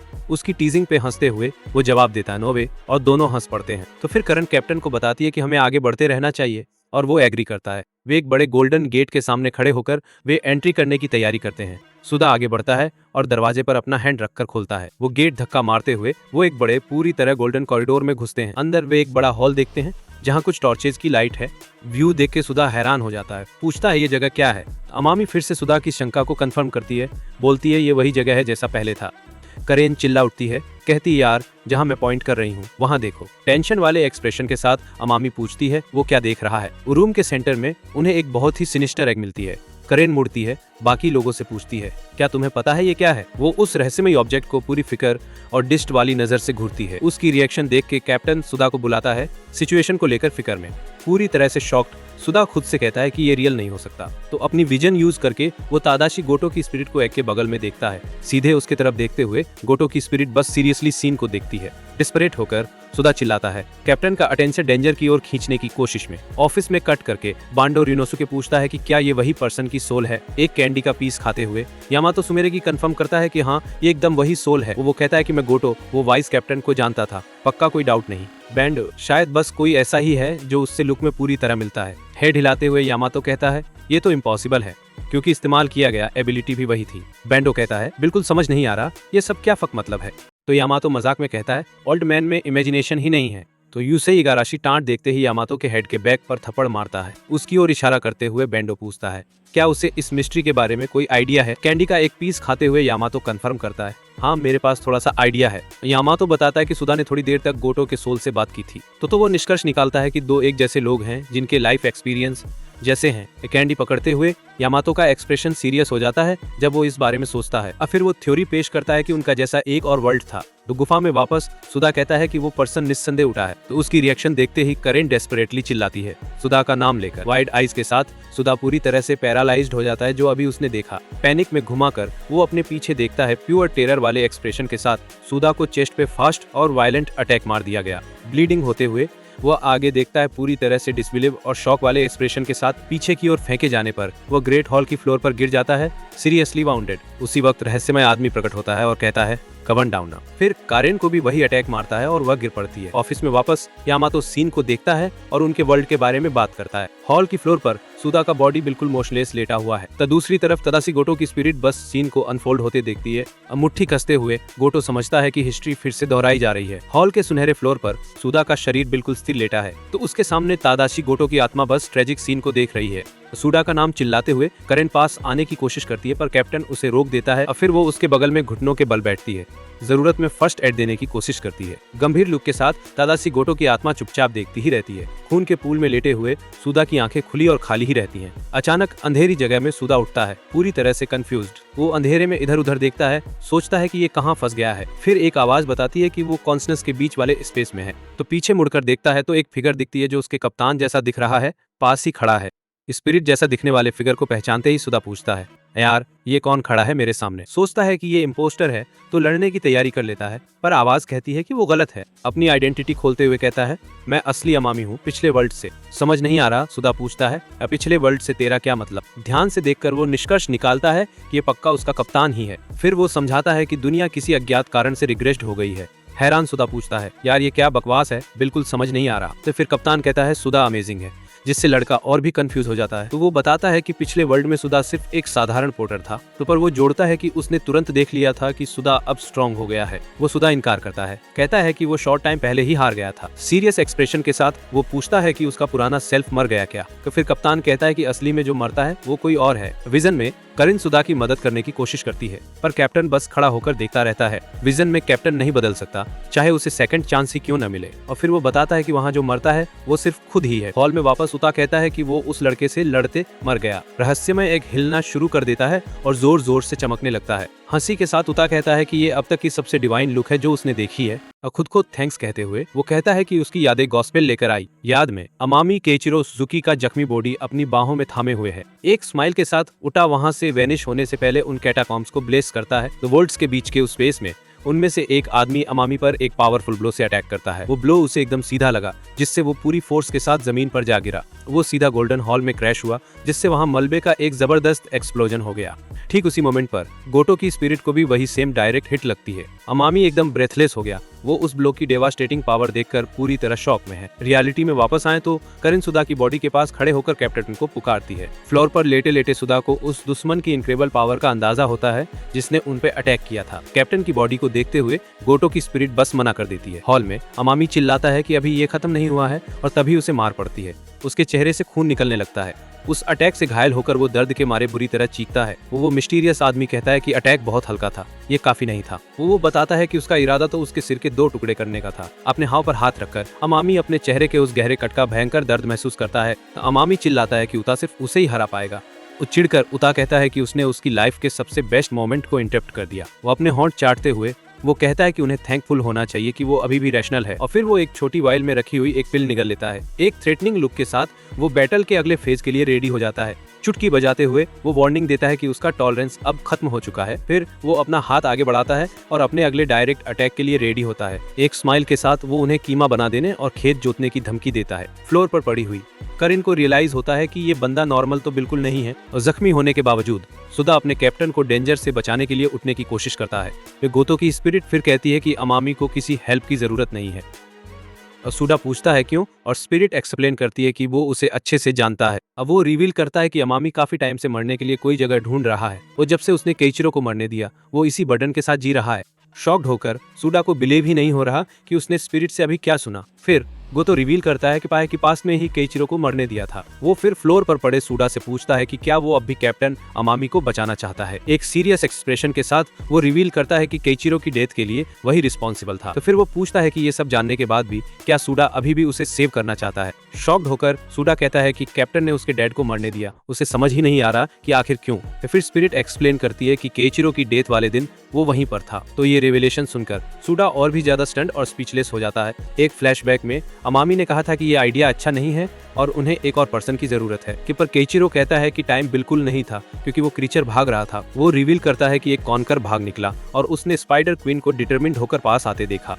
केइचिरो इंसिस्ट करता है कि चाहे कुछ भी हो जाए वो उसे भागने नहीं दे सकते। सॉरी बोलकर वो आगे निकल जाता है, जबकि अमामी बस उसे दूर से वॉच करती रहती है। तो फिर केइचिरो वेंट करने लगता है कि ऐसे टाइम में मर्सिनी होना कितना टफ काम है। क्यों वो समझाता है कि ऐसे मोमेंट्स में रिलाई करने के लिए कोई कॉमरेड्स नहीं होते। अमामी फिर पूछती है कि उसने मर्सिनरी बनना क्यों चुना जबकि उसे आराम से कोई अच्छी पोजीशन मिल सकती थी। केइचिरो बताता है कि उसे पता भी नहीं चला और लोग उसे हीरो की तरह ट्रीट करने लगे। तो मुट्ठी भींचकर वो समझाता है कि यंग लोग रेकलेस चीजें करने की कोशिश में अपनी जान गंवा रहे थे। उसने सोचा कि फ्रंट लाइंस पर रहकर वो एटलीस्ट कुछ लोगों को तो सेव कर पाएगा। एक सीरियस एक्सप्रेशन के साथ अमामी बस केइचिरो को देखती है और उसकी बातें बहुत ध्यान से सुनती है। फिर अमामी उसे तेनरो टीम ज्वाइन करने के लिए इनवाइट करती है, पर वो मना कर देता है। वो समझाता है कि तेनरो बस आगे ही बढ़ती जाएगी और उसे वेटेरन्स की जरूरत है। अपने सीने पर हाथ रखकर वो कहता है कि वो उसे एक कॉमरेड की तरह साथ लाना चाहता था। अपना सिर खुजलाते हुए केइचिरो अमामी के इस अनएक्सपेक्टेड इनविटेशन से थोड़ा शॉक हो जाता है। वो मुस्कुराते हुए वो कहता है कि बच्चों के सर्कल को ज्वाइन करना थोड़ा डिफी, पर वो इसके बारे में सोचने का प्रॉमिस करता है, जिससे अमामी को थोड़ी राहत मिलती है। अचानक उन दोनों को अपनी तरफ तेजी से आती हुई एक प्रेजेंस फील होती है। उनके सामने एक स्केलेटन जैसा क्रिएचर आता है जिसके हाथ में तलवार है और वो अटैक के लिए रेडी है। केइचिरो पूछता है कि क्या वो इसे हैंडल कर पाएंगे और अमामी उसे याद दिलाते हुए पलटकर जवाब देती है कि उसे ट्रेन किसने किया है। एक जोरदार चिल्लाहट के साथ वो दोनों उस कंकाल वाले क्रीचर से लड़ने के लिए एक साथ आगे चार्ज करते हैं। बैटल के बाद उस मॉन्स्टर की हड्डियां जमीन पर बिखरी हुई और जल रही थीं। चैन की सांस लेते हुए अमामी कहती है कि वो क्रीचर उन दोनों के लिए काफी ज्यादा टफ था। फिर उन्हें एक गेट मिलता है और वो गेस करते हैं कि शायद ये इस जगह का गार्डियन था। सावधानी से केइचिरो पास जाता है और उस बड़े से गोल्डन गेट को धक्का देकर खोल देता है। गेट के पीछे उन्हें मॉन्स्टर्स का एक बहुत बड़ा झुंड मिलता है जो अटैक करने के लिए एकदम रेडी था। तो केइचिरो उसे अलर्ट रहने को कहता है क्योंकि उसे इस चीज को लेकर काफी बैड फीलिंग आ रही है। इसी के साथ दोनों फाइट के लिए रेडी हो जाते हैं और उस पूरी भीड़ पे एक साथ चार्ज करते हैं। तो अमामी अपनी एबिलिटी यूज करके एक बड़ा सा फिस्ट बनाता है और मॉन्स्टर्स पे अटैक कर देता है। वहीं दूसरी तरफ केइचिरो अपनी फ्लेम से पास के सारे एनिमीज को जलाकर राख कर देता है। अपने कंबाइंड अटैक से वो उन मॉन्स्टर्स की भीड़ को हरा देते हैं जिन्होंने उन्हें चारों तरफ से घेर रखा था। अमामी कहता है कि जब तक वो साथ मिलकर फाइट कर रहे हैं वो कुछ भी कर सकते हैं। पर सडनली अमामी के एक्सप्रेशंस बदल जाते हैं क्योंकि उसे किसी नई प्रेजेंस का एहसास होता है। हॉल के पीछे से स्पाइडर क्वीन बाहर निकलती है जो मॉन्स्टर्स की एक और भीड़ को लीड कर रही होती है। अमामी ये सोचकर आगे चार्ज करता है कि अगर उन्होंने उसे हरा दिया तो केइचिरो का मिशन ओवर हो जाएगा। वो चिल्लाता है कि वो हमारी है और दैत्य जैसा जायंट क्रीचर की तरफ दौड़ता है। तो जमीन पर एक मैजिक सर्कल बनता है और अमामी को फंसाता है, उसकी मूवमेंट रोक देता है। हैरान होकर वो सोचता है ये क्या है, ट्रैप को समझ नहीं पा रहा। खतरे को देख केइचिरो उसे सर्कल से धकेल देता है, उसकी जान बचा लेता है। अब फंस गया। केइचिरो समझता है कि ये एक माइंड टाइप रेस्टोरेंट एबिलिटी है। चेन से बंधे हुए वो समझता है कि वो एक डेंजरस ट्रैप में फंस गया है। दोस्त को खतरे में देखते ही अमामी जोर से केइचिरो का नाम चिल्लाता है। वो सीन को पूरी तरह निराशा और चिंता वाले एक्सप्रेशन से देखता है। स्पाइडर क्वीन आगे झपटती है और केइचिरो को घातक वार मारती है। तो सिर पर धक्का लगते ही वो खून बहाना शुरू कर देता है। प्राणी के से गंभीर रूप से घायल होकर उसी समय एक हुडेड यूटा प्रकट होता है जो अभी देखे गए दृश्य पर हंसता है। तब वह ताना मारते हुए कहता है कि उसने कभी नहीं सोचा था कि वो अब साथी की ऐसी तरह से रक्षा करेगा। जश्न मनाते हुए वह चिल्लाता है कि उसने आदेशों का पालन किया और एक नाइट को खत्म कर दिया। अमामी अपने दोस्त की ओर दौड़ती है, निराशा में उसका नाम चिल्लाते हुए। अब भारी खून बहाते हुए केइचिरो घुटनों पर गिर जाता है क्योंकि लड़ने की कोई ताकत बची नहीं रहती। अपनी आखिरी ताकत के साथ वह एक पावरफुल ब्लू फायर एबिलिटी को एक्टिवेट करता है। ब्लू एनिलेशन का इस्तेमाल करके उसने खुद को कुर्बान किया स्पाइडर क्वीन को हराने के लिए। जंग के बाद अमामी केइचिरो का शरीर बाहर की ओर ले जाती है, उससे थामे रहने को कहते हुए अमामी बेताबी से अपने दोस्त की जान बचाने की कोशिश करती है। कमजोर आवाज में केइचिरो अमामी को पुकारता है, सीधे अपने दोस्त की ओर देखते हुए। निमंत्रण के लिए धन्यवाद कहते हुए वह मुश्किल से बोलता है, मुंह से खून बहते हुए भी मुस्कुराता है, खून की लकीर छोड़ते हुए। वह कहता है कि अब वो उसके साथ लड़ नहीं सकता। कि फिर वह बताता है कि अब उसके बाद सुधा का सामना करने का उसका कोई हक नहीं रहा। बाहर का गेट उनके सामने तेजी से चमकने लगता है। आशावान होकर अमामी कहता है कि वो पहले ही इस जगह का रास्ता देख रहा है। आखिरी ताकत से केइचिरो उसे गले लगाकर एक फाइनल डेस्परेट रिक्वेस्ट करता है। तो फिर वो अमामी से विनती करता है कि प्लीज उसके बेटे सुधा की देखभाल कर दे। एग्जिट तक पहुंचते ही अमामी उसे हौसला देने की कोशिश करता है, कहता है कि हम लगभग वहां पहुंच गए हैं। लेकिन केइचिरो आंखें बंद कर लेता है और अमामी रोना शुरू कर देता है। इस लॉस से पूरी तरह डिवास्टेटेड हो जाता है। एक अजूश की चीख के साथ वह एग्जिट की ओर देखता है, अपने दोस्त की मौत पर शोक करता है। आंखें बंद करके गोटो की स्पिरिट केइचिरो की मौत पर शोक करती है। तो फिर वह बताता है कि केइचिरो की मौत इसलिए हुई क्योंकि उसने उसे उस सिचुएशन में ड्रैग कर दिया। वहीं उसने उस चीज से फाइटिंग करते हुए सबको प्रोटेक्ट करने के लिए मर गया। वो इस वर्ल्ड की अमामी से एक्सेक्ट सेम करने को कहता है, बताता है कि यही इसे मेकअप फॉर इट करने का एकमात्र तरीका है। वह फाइनल अटैक के लिए आगे बढ़ता है। वह जमीन पर ब्लीडिंग होते हुए सुधा कुछ कहने की कोशिश करता है लेकिन शब्द बाहर नहीं निकल पाते। उसको देखते हुए गोटो की स्पिरिट उसकी कम्युनिकेशन की कोशिश को नोटिस करती है। रियलिटी में वापस अमामी स्थिर खड़ा रहता है, ब्लीडिंग करते हुए, और अपने एनिमी को घूरता है। करिन निराशा में चिल्लाती है, अपने कैप्टन को बुलाते हुए इस बात को लेकर फिक्र में है कि वो क्या करेगा। लेकिन अमामी उसे रोक देता है, कहता है कि अभी और नजदीक मत आओ। उसे देख के वो उससे सुधा को प्रोटेक्ट करने को विनती करता है। हंसी के साथ वो कहता है कि इस मिशन के लिए वो उस पर भरोसा कर रहा है उसकी आंखों में डिटर्मिनेशन देखकर करिन चुप रह जाती है, बस सीन को अनफोल्ड होते देखती है। उता ठाका मारते हुए कहता है कि उसके जैसे सुपर ह्यूमन ने पहले ही सब कुछ फोर्सीन कर लिया है। मजाकिया ढंग से वो पूछता है कि अमामी अपने फ्रेंड्स को बुला क्यों नहीं रही है उसे बचाने के लिए। अमामी को लगता है कि उता ने उसके अटैक्स को पहले ही प्रेडिक्ट कर रखा था, बस शुरुआत में ही सरप्राइज कर दिया। उस पल उता को ऐसा फील होता है कि उसने पहले भी उसे फाइट किया है। तेज मूव के साथ उता एक स्पिनिंग अटैक अमामी की तरफ लॉन्च करता है। मुश्किल से डॉज करते हुए अमामी उस झटके से बच निकलता है जो बस उसके पास से लंगड़ाता है। चलते फिरते वह स्विफ्ट अटैक से कसके बच जाता है। डेंजर में भी वो मुस्कुराते हुए कॉन्फिडेंस से डॉज करता रहता है। अचानक पीछे से एक अटैक उसे मारता है, पूरी तरह सरप्राइज कर देता है कि पूरी तरह स्टन होकर अमामी समझ नहीं पाता कि उटा का अनएक्सपेक्टेड ब्लो कहां से आया। अभी भी बाउंडेड होकर वह उठता है और फाइटिंग जारी रखने की तैयारी करता है तो उसकी आंख फिर चमकती है। एबिलिटी एक्टिवेट होती है जैसे ही वो सामने वाले ओपोनेंट का सामना करता है। अपनी एनर्जी कंसंट्रेट करके वह पावरफुल टेक्निक यूज करने की तैयारी करता है एनिमी के खिलाफ, लेकिन उटा तेजी से आगे बढ़ता है। जबरदस्त स्पीड स्ट्राइक्स की बौछार छोड़ता है, रिएक्ट करने का टाइम ही नहीं मिलता। अमामी पर हर अटैक सीधे सीधे लग जाता है और चार्ज करने की जगह ही नहीं बचती। वो लगातार उठा के हिट्स लेता रहता है। अचानक एक एनर्जी हैंड प्रकट होती है और उस अटैक को ब्लॉक कर देती है जो उससे लगने वाला था। सीरियस एक्सप्रेशन के साथ एक और रहस्यमय आदमी प्रकट होता है और दूर से अटैक करता है। एक एबिलिटी यूज करके वो एक मैसिव एनर्जी हैंड बनाता है ताकि उटा को क्रश कर सके। हैंड को शैटर करके उटा एनर्जी को डिस्पर्स करता है और खुद को उस अटैक से फ्री कर लेता है जो उसे होल्ड कर रहा था। अमामी को समझ आता है कि उटा ने पूरे एरिया में इनविजिबल स्ट्राइक्स फैला दिए हैं। हंसते हुए उता कहता है उसकी इनविजिबल करनेज एबिलिटी कोई भी मौका नहीं छोड़ती। फिर उता नई अटैक की तैयारी करता है, मुस्कान के साथ हाथ उठाता है पर खुद को कमजोर महसूस करता है। अमामी समझती है उता ने बहुत ज्यादा ब्लड खो दिया है और सोचती है क्या यही एंड है। उता अपनी पार्टनर करिन के साथ एक तेज मायनेदार ग्लांस शेयर करता है। उसकी नजर से हैरान होकर करेन समझ जाती है उता प्लान कर रहा है। आंखों में आंसू लेकर करेन समझती है उता उनके लिए खुद को सैक्रिफाइस करने वाला है। एक क्रूर स्माइल के साथ उता अपने ओपोनेंट की इंटेंशन को महसूस करता है। वो धमकी भरे ढंग से उता कहता है कि वो उसे ऐसे सैक्रिफाइस नहीं करने देगा। फिर वो अपना प्लान रिवील करता है वुमन को किल करने का अपने इनविजिबल ब्लेड से। फिर वो बोलता है मैं अमामी को शॉक में होते हुए कट डाउन कर दूंगा। स्माइल के साथ वो कहता है उनकी सोल सेक को फीड करेंगे। अचानक एक ग्लो करना शुरू हो जाता है। इंटेंस पावरफुल फ्लेम में एनक्लोज हो रहा है। वो सरप्राइज उटा नहीं समझ रहा कि एक के साथ क्या हो रहा है। अशाउट के साथ ग्राउंड से एक फ्लेम इरप्ट होता है, उटा को फिर से सरप्राइज करता है। अजस्थेन सुडा उठता है और अपने फ्लेम्स यूज करके अपनी वुंड हील करता है। अमामी शॉक्ड है देख के वो फायर से वुंड को कॉटराइज कर रहा है और सुदा का फ्लेमिंग हाथ जख्म को बर्न कर देता है, छाती का ब्लीडिंग रोक देता है। इसे देखकर अमामी चिल्लाती है, सुदा को कारेन को पकड़ के तुरंत भागने को कहती है और फिर वो कहता है चाहे जान भी दे दे उसे उन्हें प्रोटेक्ट करना ही पड़ेगा। सुदा पूछता है क्या वो ये कर रहा है क्योंकि यही एक तरीका है खुद को रिडीम करने का।